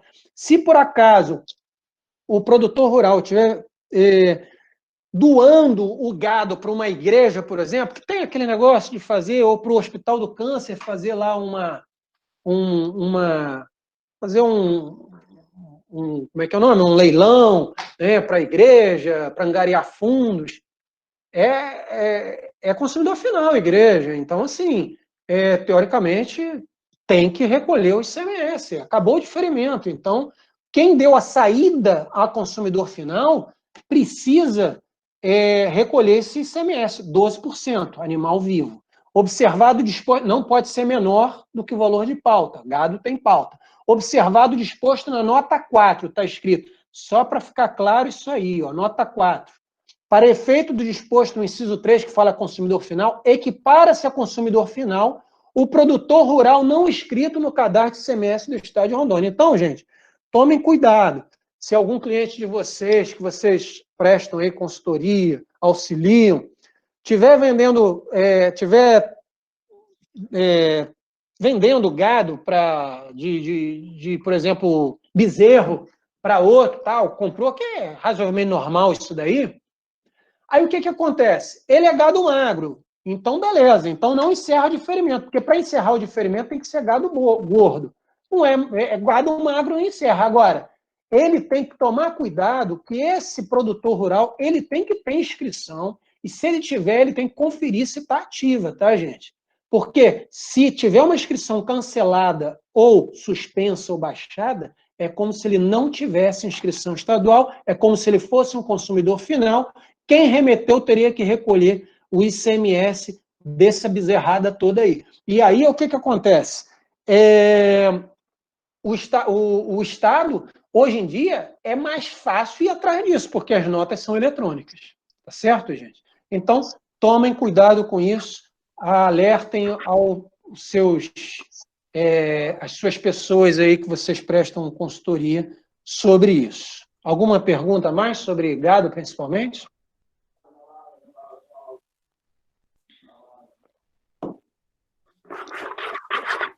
Vamos seguir. O pessoal está fazendo algumas perguntas aqui no chat. Eles podem abrir o microfone e fazer a pergunta, porque aí facilita para você, que você não tem a visão do chat nesse momento, né? Então, verdade. Abram aí e façam a pergunta direto pelo microfone, se for o caso. Pode ser. Ou, de qualquer maneira, se quiser também, eu respondo pelo... Alguém leu o negócio do chat aí para mim, eu respondo também, tanto faz. Se quiserem um avanço para a gente responder, só está faltando mais crédito presumido, deixa eu falar do crédito presumido, então, e aí a gente vai para as perguntas aí do chat. Já tem 1h30 de curso, então, meia hora a gente, eu acho que consegue desenrolar isso aqui. O crédito presumido trata-se de um crédito concedido pelo Estado para reduzir ou anular o valor a ser pago de ICMS pelo produtor rural. No caso, para reduzir, se o crédito presumido for de um percentual que não seja 100%. E anular o valor a ser pago de ICMS pelo produtor rural se o crédito presumido for de 100%. Hoje em dia, só existe um exemplo no nosso estado de Rondônia que tem crédito presumido de 100%, que é a saída do ovo para dentro do estado, promovida por produtor rural, a qual possui um crédito presumido de 100%. Tá? Então, é o item 10 da parte 2 do anexo 4 do nosso regulamento, reduções de base de cálculo por tempo indeterminado, é o item 10 da parte 2 desse anexo, anexo 4, e aí, embora o produtor rural, na hora da emissão da nota fiscal, ele tem que destacar o imposto, tá, na nota fiscal avulsa eletrônica, ele tem que destacar, ele tem que emitir e destacar o ICMS, ele não vai pagar. Mas como, Ricardo? Porque hoje em dia, com a emissão da nota fiscal avulsa eletrônica, se você coloca o imposto ali, ele já sai lá, já tem laudário para você pagar. Como é que você está mandando eu não pagar? Como você está instruindo a gente não pagar? Muito simples, talvez vocês não saibam, não tenham percebido, talvez tenham, se não perceberam eu aviso, o DARE que emite-se lá no sisteminha emissor da nota fiscal, no ambiente emissor da nota fiscal avulsa eletrônica, relativo àquela nota fiscal avulsa eletrônica, é um DARE avulso. É o mesmo DARE, por exemplo, emitido para pagar uma taxa de um serviço. Eu vou protocolizar um pedido de cancelamento extemporâneo de nota fiscal. Não do produtor rural, né? Que o produtor rural faz pelo próprio sisteminha lá, abriram essa possibilidade. Mas uma empresa normal, aí tem que pagar a taxa de um... eu emiti o DARE, mas desisti de pagar. O que acontece com isso? É inscrito em dívida ativa essa taxa? Nada. Então, a mesma coisa é isso daí. E por que você tem que emitir, destacar isso? Não era melhor não destacar? Se você não destacar, o supermercado vai reclamar. Ele quer esse imposto, porque, para ele não é produtor rural, ele não está promovendo, ele não tem esse crédito presumido, ele não tem isenção. Então, ele vai pagar 12%, que é hortifruti granjeiro, tá? Sobre a saída do ovo, e ele quer isso daí na entrada. Então, você tem que orientar o produtor rural a emitir essa nota fiscal com destaque do ICMS, mas o produtor ou você que está auxiliando, nem vai imprimir aquele DARE, pode deixar para lá, tá? Se imprimir sem querer, pode rasgar e jogar fora. Não precisa pagar, não deve pagar, tá certo? E aí, claro, que lá no rodapé da nota, nas informações complementares, por favor, colocar produto com crédito presumido de 100%, conforme item 10 da parte 2 do anexo 9 do RICMS/RO, Regulamento ICMS do Estado de Rondônia. Certo? E, finalmente, só para concluir isso daqui, tem uma colinha, acho que quem emite já percebeu, nota fiscal avulsa eletrônica de produtor rural, que, visando facilitar a consulta dos benefícios fiscais relacionados aos produtores rurais, foi elaborada uma tabela que está em 2 locais. Na seção manuais, na página da Cefim na internet, com o título Manual de Nota Fiscal Eletrônica Avulsa, tabela. Essa, até bem pouco tempo, ainda estava desatualizada, com informações, eu sinceramente não conferi, informações ainda do antigo regulamento, tá? Mas essa daqui, nesse outro local, já está atualizada. No ambiente de emissão da nota fiscal avulsa eletrônica, no módulo de adicionamento de produtos, tem 2 itens. O item 1 é documento, como o item 1 da seção de documentos de referência. Lá em documentos de referência tem o item 1, que é essa tabela, o item 2, se não me engano, é a pauta fiscal, tá certo? Que é aí para vocês facilitarem a emissão. Gente, assim, o que eu tinha para passar de resumo, eu sei que foi um pouco corrido, mas é o que dava de tempo, e eu acho que eu quero, reservando aí 25 minutos para responder perguntas. Eu tenho algumas colocações a fazer, mas eu vou abrir já as perguntas, porque dessa forma a gente consegue... cadê vocês? Estamos aqui. Eu que não estou achando vocês. Espera aí. Mas vocês estão me vendo já, não? Já, estou te vendo. Beleza, agora estou vendo todo mundo aí, ou pelo menos alguns, né? Ó, Valdenilson, Juscelio, rapaz, abraço aí para vocês aí.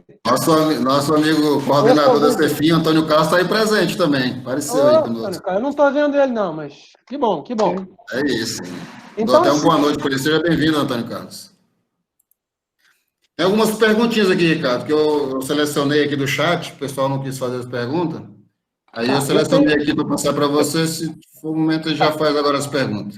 Tá, Presidente, pode fazer as perguntas. Boa noite, Vadis. Deixa eu fazer só uma pergunta para o Ricardo. Fique à vontade. Hein, Ricardo, você falou lá sobre a redução e o prazo para recolhimento do imposto que você não mencionou. No caso de saída de produto primário, tem que ser recolhido antes da saída do produto. Tá? Tem que ser de forma antecipada. No caso de recolhimento de ICMS, quando existe o lançamento na barreira lá do diferencial de alíquota, aí a regra é a mesma da substituição tributária de diferencial de alíquota simples nacional, isto é, entrou na primeira quinzena de um mês, paga no último dia do mês subsequente, e se entra na segunda quinzena, no dia 15 do segundo mês subsequente, igual substituição tributária diferencial de alíquota. Se ele não tiver débito no conta corrente, né? Claro, é a mesma regra, exatamente. A mesma regra, né? Tá.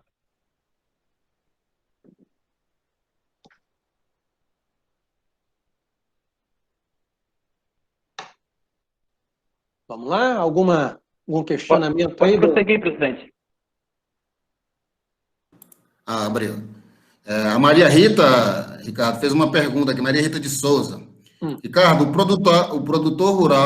produtor pode adquirir alguma mercadoria de fora para revender e assim agregar a sua produção. Exemplo, se vende queijo produzido por ele, ele pode adquirir mel, rapadura, com a sua inscrição de produtor para ele revender?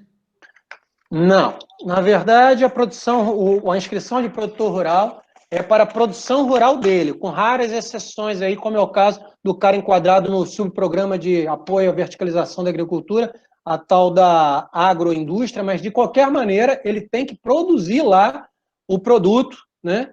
Então, assim, não poderia não. Aí, nesse caso, se ele quiser fazer isso, ele teria que abrir uma outra inscrição, pode ser até de MEI, tá? Microempreendedor individual, dependendo do montante que ele adquira. Então, ele terá que ter 2 inscrições. Pode ser sem problema nenhum. Necessariamente, ele terá que ter uma inscrição. Outra, dependendo do tamanho, pode ser MEI, ou pode ser uma inscrição de comércio mesmo, normal, ou indústria, e a de produtor rural. Ele terá que ter as 2. Cláudio, boa noite. Boa noite, Antônio Carlos. Gostaria de dar uma palavra aí para a categoria dos contadores e dizer que é uma satisfação muito grande a coordenação da Receita representada pelos nossos auditores, e a gente vive um momento muito positivo em todos os aspectos, e é uma intenção muito forte nossa, já externada para o presidente anterior e para você, de fortalecer a profissão contábil em todos os aspectos que ela possa envolver, seja no treinamento, seja em facilitar a conformidade da escrita, no que a gente precisa. E nós estamos criando também um movimento muito forte de descentralização. Você vê que aí nós temos aí o SAMU com essa palestra, tem o Boleto com outras. Nós temos estamos incentivando os auditores, que muitos são profissionais também da contabilidade, que seus talentos apareçam. E a gente tenha espalhado no estado vários especialistas nessa área aí da produção rural. O SAMU está fazendo treinando aí a Juliana, e a gente vai ter uma segunda rodada ainda, muito forte, que ele pincelou aí para a turma, relativo à inscrição de produtor, a criar uma rede ampla que facilite essa inscrição. Isso depois vai ter também ações para o comércio, para as pequenas e microempresas. Agora, a gente acabou de fazer aí, na semana passada, na quinta-feira, um decreto onde a gente fez aí um pacote facilitando a retomada das pequenas e médias empresas. Vem mais coisa nova por aí, amanhã a gente vai estar na Assembleia fechando algumas outras coisas de PVA, de antecipado.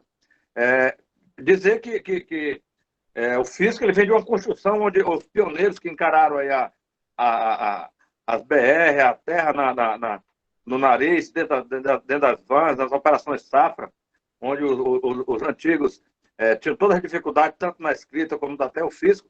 Tudo isso faz parte de uma construção. Esse momento nosso é esse, mais à frente vai estar outro momento onde o Conselho também tem apoiado o Fisco, e dizer que assim, fico muito satisfeito pelo convite que o Conselho fez. Isso engrandece nós do Fisco, a gente ser ouvido para tentar orientar as melhores práticas. Isso só faz fortalecer a profissão, tanto do auditor fiscal, do técnico tributário, do agente de rendas, e também dos escritórios de contabilidade, que estreita esse laço, perde essa distância, essa dificuldade. Tá, Cláudio? Então fica essa palavra aí, agradecer ao SAMU, que tirou aí do descanso dele, para se desdobrar e fazer esse material. Lógico que a legislação, ela, como o SAMU falou aí, ela tem que acompanhar a dinâmica dos negócios. Hoje não se pode mais ter uma norma como de 1980, como de 1990. É dinâmica, a gente está aqui para ouvir, para fazer muitas modificações, ouvindo até a dificuldade de vocês, viu? Então, quero estender a todos os contadores, que são os futuros profissionais das diversas áreas, tanto serão empresários, serão consultores, serão auditores, dizer que é uma satisfação muito grande do nosso corpo diretivo, que hoje nós não temos só uma coordenação na minha pessoa, nós temos delegados, seus assessores, os agentes de rendas, todos irmanados em fazer o melhor para a sociedade, para as empresas e para o prestador de serviço, tá? Fica esse agradecimento pelo espaço e vou estar de ouvinte nos próximos dias também. Um abraço para todos vocês aí, viu? Obrigado, Antônio. Nós que agradecemos a oportunidade de você pronto atendimento a gente, a classe contábil, e dispor com todos a sua equipe aí a prestar essa comunicação, esse conhecimento, para que a gente possa também desenvolver o nosso trabalho com bastante afinco aí, sem cometer erros e equívocos aí no dia a dia, né? E como tem bastante acadêmico também na sala, que eles também começam a ter o conhecimento aí do dia a dia e como é que pratica na prática mesmo ali o ofício de contador, né? Então, muito prazer. Só mais um adendo sobre um aspecto que o Samu colocou, da importância do produtor ter sua nota, sua inscrição. Naquele projeto de parceria que nós queremos fazer com as prefeituras, nós queremos levar esse conhecimento de como se inscrever para as escolas, para todos os órgãos parceiros, para o Cicobi. E assim, eu vou dar um exemplo bem claro. O café. Muita gente que planta café, nem todo mundo, às vezes o produtor não tem inscrição. E quem recebe aquela produção de um produtor que não está inscrito, em tese, o diferimento, ele não está tendo a sua fruição aí. Por quê? Porque não tem uma origem legalizada. Então, é ruim para quem tem o benefício, é ruim para quem produz. Então, essa parte aí, assim, que o Samu ressaltou, da importância da inscrição, tanto para a aposentadoria dele, agora mesmo tivemos operações aí da Polícia Federal no segmento, tem no setor do gado, tem em empresas, tudo, o fisco estadual, com antecedência, tentou, em todas as áreas, fazer essa regularização dos setores. Nossa mão de obra é pouca, nós somos 52 municípios para uma média de 230 auditores, não dá nem 4 por município, mas a turma está aí, contando com a parceria com os profissionais da contabilidade para orientar. A pessoa que tiver problemas aí com o fundo rural, com essas coisas que aflige aí essa operação que a Receita buscou aí nos diversos segmentos, não é por falta de aviso nem de orientação. Então, só complementar essa importância aí da fala do Samu, que eu acho muito pertinente. Um abraço para todos vocês aí. Um abraço, Antônio. Dá tempo ainda de responder antes até das perguntas, eu queria até... Eu estou vendo que tem algumas pessoas que estão saindo, então, antes de mais pessoas debandarem aí, eu queria dar um aviso importante. Estou vendo aí, Zélio. Ô, Zélio, tudo bom? Estou vendo aí, Antônio Carlos, beleza. Ó, seguinte, acabou de sair agora, quer dizer, vai sair essa semana, depois de o pessoal, não sei, alguns contadores devem ter percebido o problema, que está acontecendo com alguns frigoríficos, tá? De gado bovino, que na hora da transação, da remessa do produtor rural para o gado, para o frigorífico, e o que o frigorífico está fazendo com a nota fiscal de entrada, tá? Então, estava tendo uma divergência, e eu sempre orientei, esses dias, há uns 10 dias atrás, até uma contadora de Cacoal me ligou e disse, quando você veio aqui, você deu essa orientação, o pessoal da FETAGRO me ligando, mandando WhatsApp, e eu falei, não, eu mantenho essa orientação, mas, assim, a gente vai ter que conversar com o pessoal da coordenadoria para fechar a questão. E aí, semana passada eu cobrei isso, na sexta-feira a gente sentou, se reuniu, e aí ficou da gente fazer no final de semana uma instrução normativa, uma minuta, e que hoje seria discutido, e hoje essa minuta foi discutida e foi aprovada, e provavelmente na quarta-feira será publicada, e que diz basicamente assim, para deixar claro como que é a transação. O produtor rural emitirá, não só para frigorífico, tá? Vai abranger grãos também, vai abranger peixe, tá? O frigorífico que dá saída desses produtos, que esses produtos têm diferença, porque quando chega no destinatário, o destinatário pesa, avalia e tal, e paga não aquilo que o produtor botou na nota, sim, e sim aquilo que ele emitiu de nota fiscal de entrada. E isso é um questionamento já. Com a alteração em janeiro agora, lá do artigo 87, 88, que fala sobre esse assunto, antes dizia que apenas o frigorífico de gado bovino e bubalino teria que emitir essa nota de entrada e do valor total pago ao produtor rural. Estava escrito isso claramente. Mudou em janeiro, dia 15 de janeiro desse ano, dizendo que a ideia era ampliar, dizer que todas as transações que têm diferença da nota do produtor para o que efetivamente vai ser pago para ele, teria que emitir nota de entrada do destinatário. Isso grãos acontece isso, o cara que planta lá a soja, ou então o milho ou o arroz, ele enche um caminhão e fala, esse caminhão aí carrega uns 4 toneladas, emite uma nota fiscal de 4 toneladas. Mas quando chega na empresa que comprou o grão, ela vai pesar e vai ver, olha, deu 3 toneladas, 590, vou te pagar isso. E aí ele emite a nota fiscal de entrada. Aí acontece que não diz mais claramente qual seria o valor dessa nota de entrada. E aí algumas pessoas, alguns frigoríficos, entenderam que como está dizendo sobre... quando der diferença tem que emitir a nota, eles estavam emitindo nota só da diferença. Se não me engano, Marfrig está fazendo isso. Então, a gente viu a importância, e isso é um problema sério, porque o fundo de participação dos municípios, o cálculo, é feito baseado na nota de entrada do frigorífico, das empresas de grãos. Então, se essas empresas estiverem fazendo apenas com o valor da diferença, vai dar uma deturpação absurda no cálculo de fundo de participação dos municípios, podendo prejudicar um município em detrimento de outro, não intencionalmente, mas pode acontecer.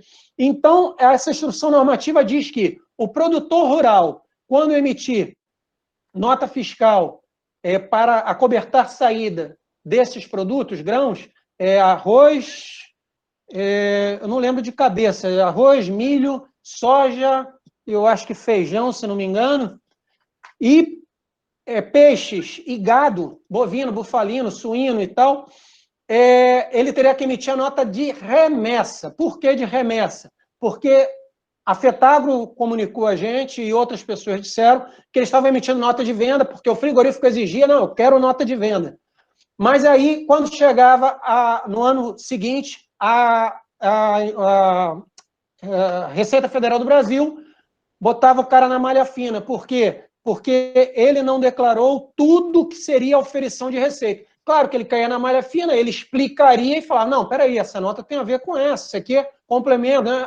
Tudo bem. Mas ele teria esse problema. Então, por isso a gente coloca nessa instrução normativa que vai ser publicada provavelmente quarta-feira, que a nota fiscal que o produtor tem que fazer nesses casos é de remessa e a empresa destinatária que compra o grão ou o gado ou o peixe vai ter que fazer uma nota de compra no valor total pago ao produtor rural. E nessa nota fiscal de compra, ela tem que referenciar no campo próprio os dados da nota fiscal que o produtor rural emitiu de remessa. Tá? Eu quero fazer esse aviso antes que as pessoas aí vão embora, porque eu acho importante para vocês se alertarem sobre isso. Eu ouvi muita reclamação de pessoas aí questionando essa história, e eu falava, não, olha, essa é a orientação que eu sempre dei. E acabou na discussão de sexta e segunda-feira, vencendo realmente esse entendimento, e a instrução normativa será publicada essa semana com essas diretrizes, tá bom?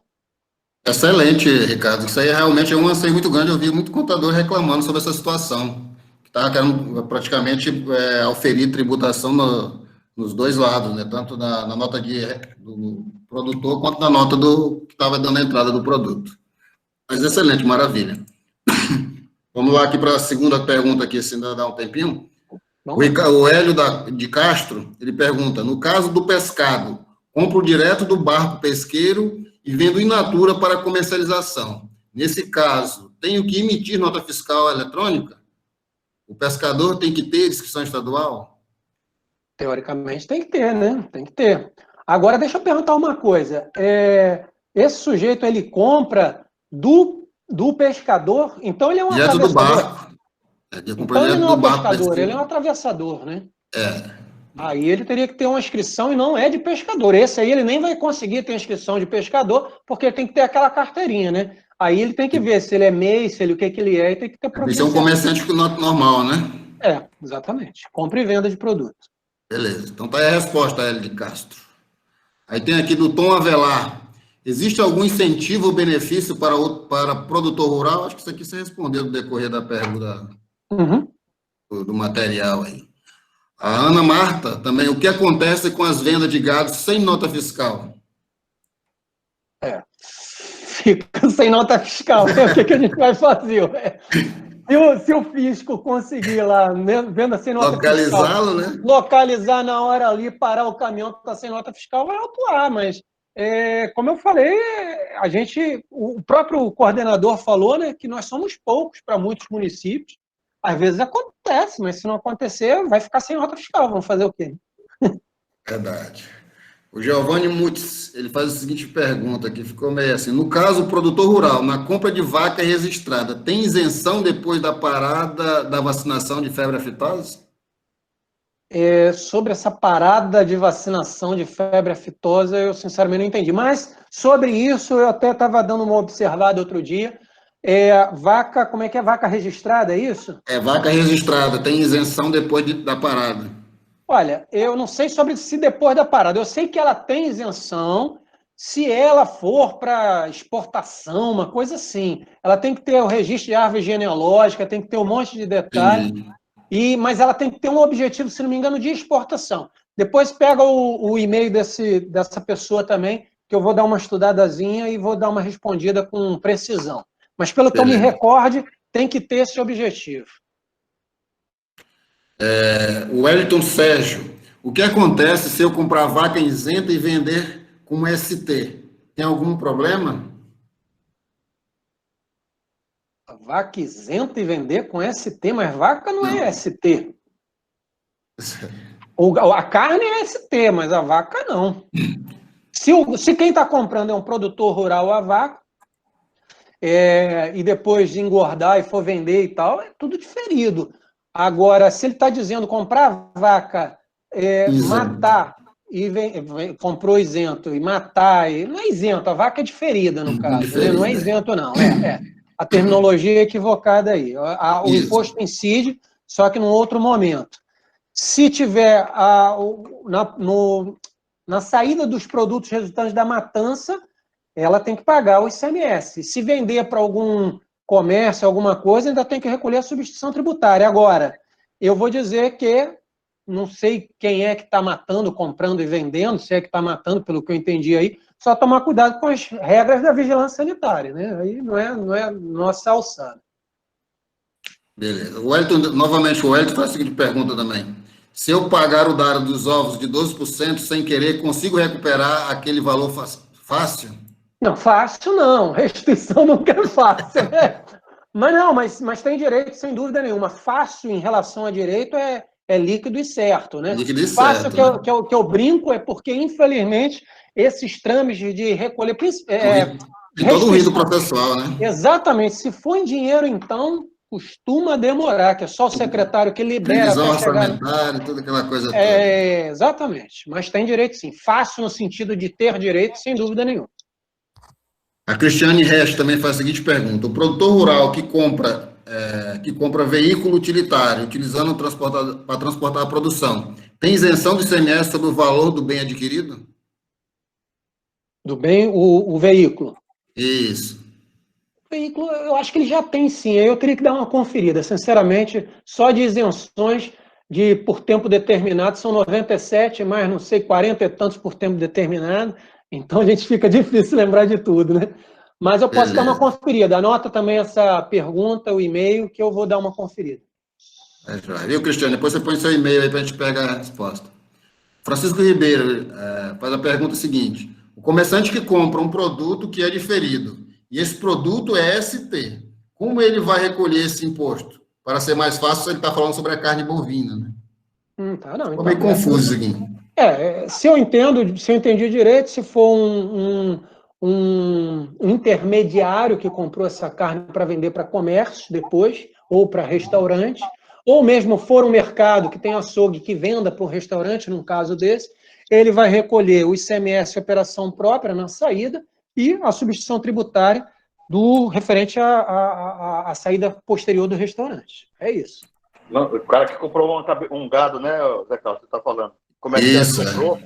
Na realidade, aí é como o Samu disse, ele pode até bater lá em algum lugar, mas como para transportar, já que não é o frigorífico responsável, o comerciante tem que entregar o DARzinho da ST para o cara fazer o transporte. Junto ali. E, a operação, e se tiver serviço do abatedouro, aí o abatedouro vai recolher o ICMS da parte de mercadoria e o ISS da parte do serviço. No caso aí, a casa de carne comprou o boi e levou para o cara abater. Ela tem que recolher o ST e entregar lá no abatedor para o camarada transportar com aquele documento. As perguntas que eu tinha, Samu, relacionadas ao nosso tema, eram essas aqui.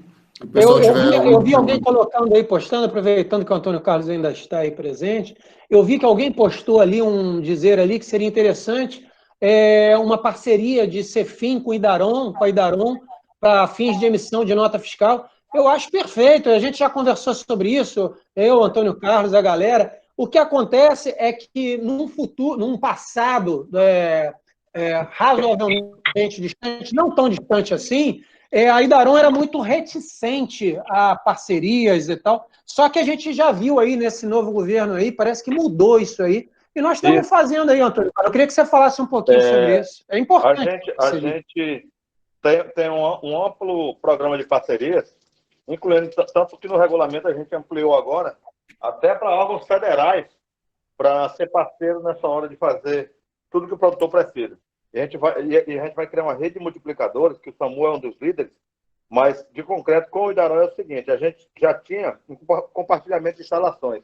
Nós revitalizamos agora a parceria, já temos auditores trabalhando junto com eles no acesso ao banco, para essa parte aí da repressão à venda sem nota, e da parte de facilitar a nota, o Idaron criou já um aplicativo onde o cara vai sair o GTA e ele já vai dizer, emite a nota, e eles vão emitir para alguns lugares.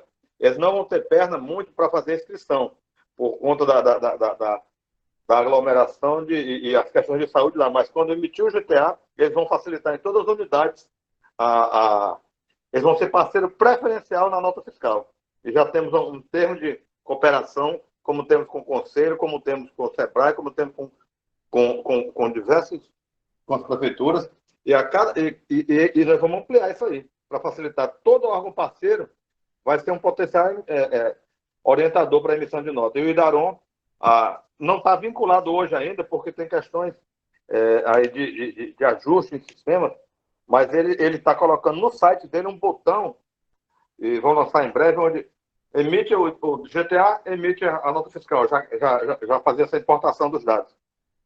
Você falou correto, Samuel. Está bem azeitada a parceria. Maravilha, maravilha. Excelente. Deixa eu fazer uma pergunta para ti, Samuel. Você falou daquela situação de apresentar a nota fiscal via tablet e celular, né, o PDF da nota. Sim. Isso é regulamentado ou é só uma orientação interna que tem? Sim, não, eu vou dizer qual artigo. Eu anotei aqui, que eu não lembrava de cabeça. Vou dizer. Isso é interessante porque muitas vezes o cliente fica pedindo ali e tal, falando, não, rapaz, pode apresentar lá. Vou mostrar celular, aqui. no PDF. Espera aí que eu vou mostrar aqui para vocês onde que está. Rapidinho. E se não tiver, a gente regulamenta, né, Samuel? Não, tá regulamentado. Tá regulamentado. Vocês estão vendo aí? Estão acompanhando aí? Chegando aqui agora. Agora, né? Anexo 13. Parágrafo único do artigo 89. Está aqui, ó. Do anexo 13, parágrafo único do artigo 89. Caso o produtor rural não consiga imprimir o DANF, poderá exibi-lo quando solicitado pelo fisco em dispositivo móvel eletrônico. Pronto.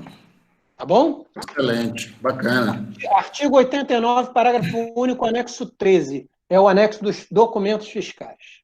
Maravilha. Então, assim, nossa parte era isso, Samuel. Se você quiser fazer suas considerações aí, a gente já entra para os finalmente, né? Eu queria agradecer aí a presença do pessoal, queria agradecer a participação de todos aí, eu espero que eu tenha sido minimamente útil aí para esclarecimento de algumas coisas, para relembrar algumas coisas, sei lá, para padronizar alguns entendimentos, eu espero que eu tenha sido minimamente útil aí, e aguardo aí, quem quiser, sexta-feira eu estarei aí, de novo, estarei aqui, na verdade, de novo, estarei com vocês de novo. E de terça e quarta é o Boritza e quinta-feira é o Miguel. E aí estamos aí, ajudando aí. Beleza, gente? Muito obrigado, Ricardo. Até a próxima. Conselheira Elba, suas considerações aí. Eu só queria falar mais uma coisa, pedir para o João Paulo me encaminhar as 3 dúvidas que parece que ficaram meio pendentes, tá? João Paulo depois encaminhar para mim isso aí pelo WhatsApp, tá bom? Um abraço. Quero agradecer imensamente ao Ricardo, né, pela sua disposição, sua entrega, seu comprometimento, de até após esse momento ele ainda responder dúvidas. Então, muito obrigada. Obrigada, presidente, que sempre está conosco, aos nossos conselheiros que estão se fazendo presente também aqui. Eu vejo na minha tela o Valdemilson, a nossa ex-conselheira Andréia e todos os profissionais acadêmicos que aqui se fazem presente. Muito obrigada. E amanhã nós estaremos no mesmo local, não é no mesmo bate-canal, porque o link vai ser diferente, é outro link. Mas estaremos aqui aguardando você nessa sala virtual. Muito obrigada a todos e uma boa noite. Um abraço. Muito obrigado pela presença. Amanhã será um novo dia, um novo tema, mas estaremos todo mundo presente. Obrigado para todos. Boa noite a todos. Obrigado, Antônio Carlos. Boa noite. Obrigado. Boa noite.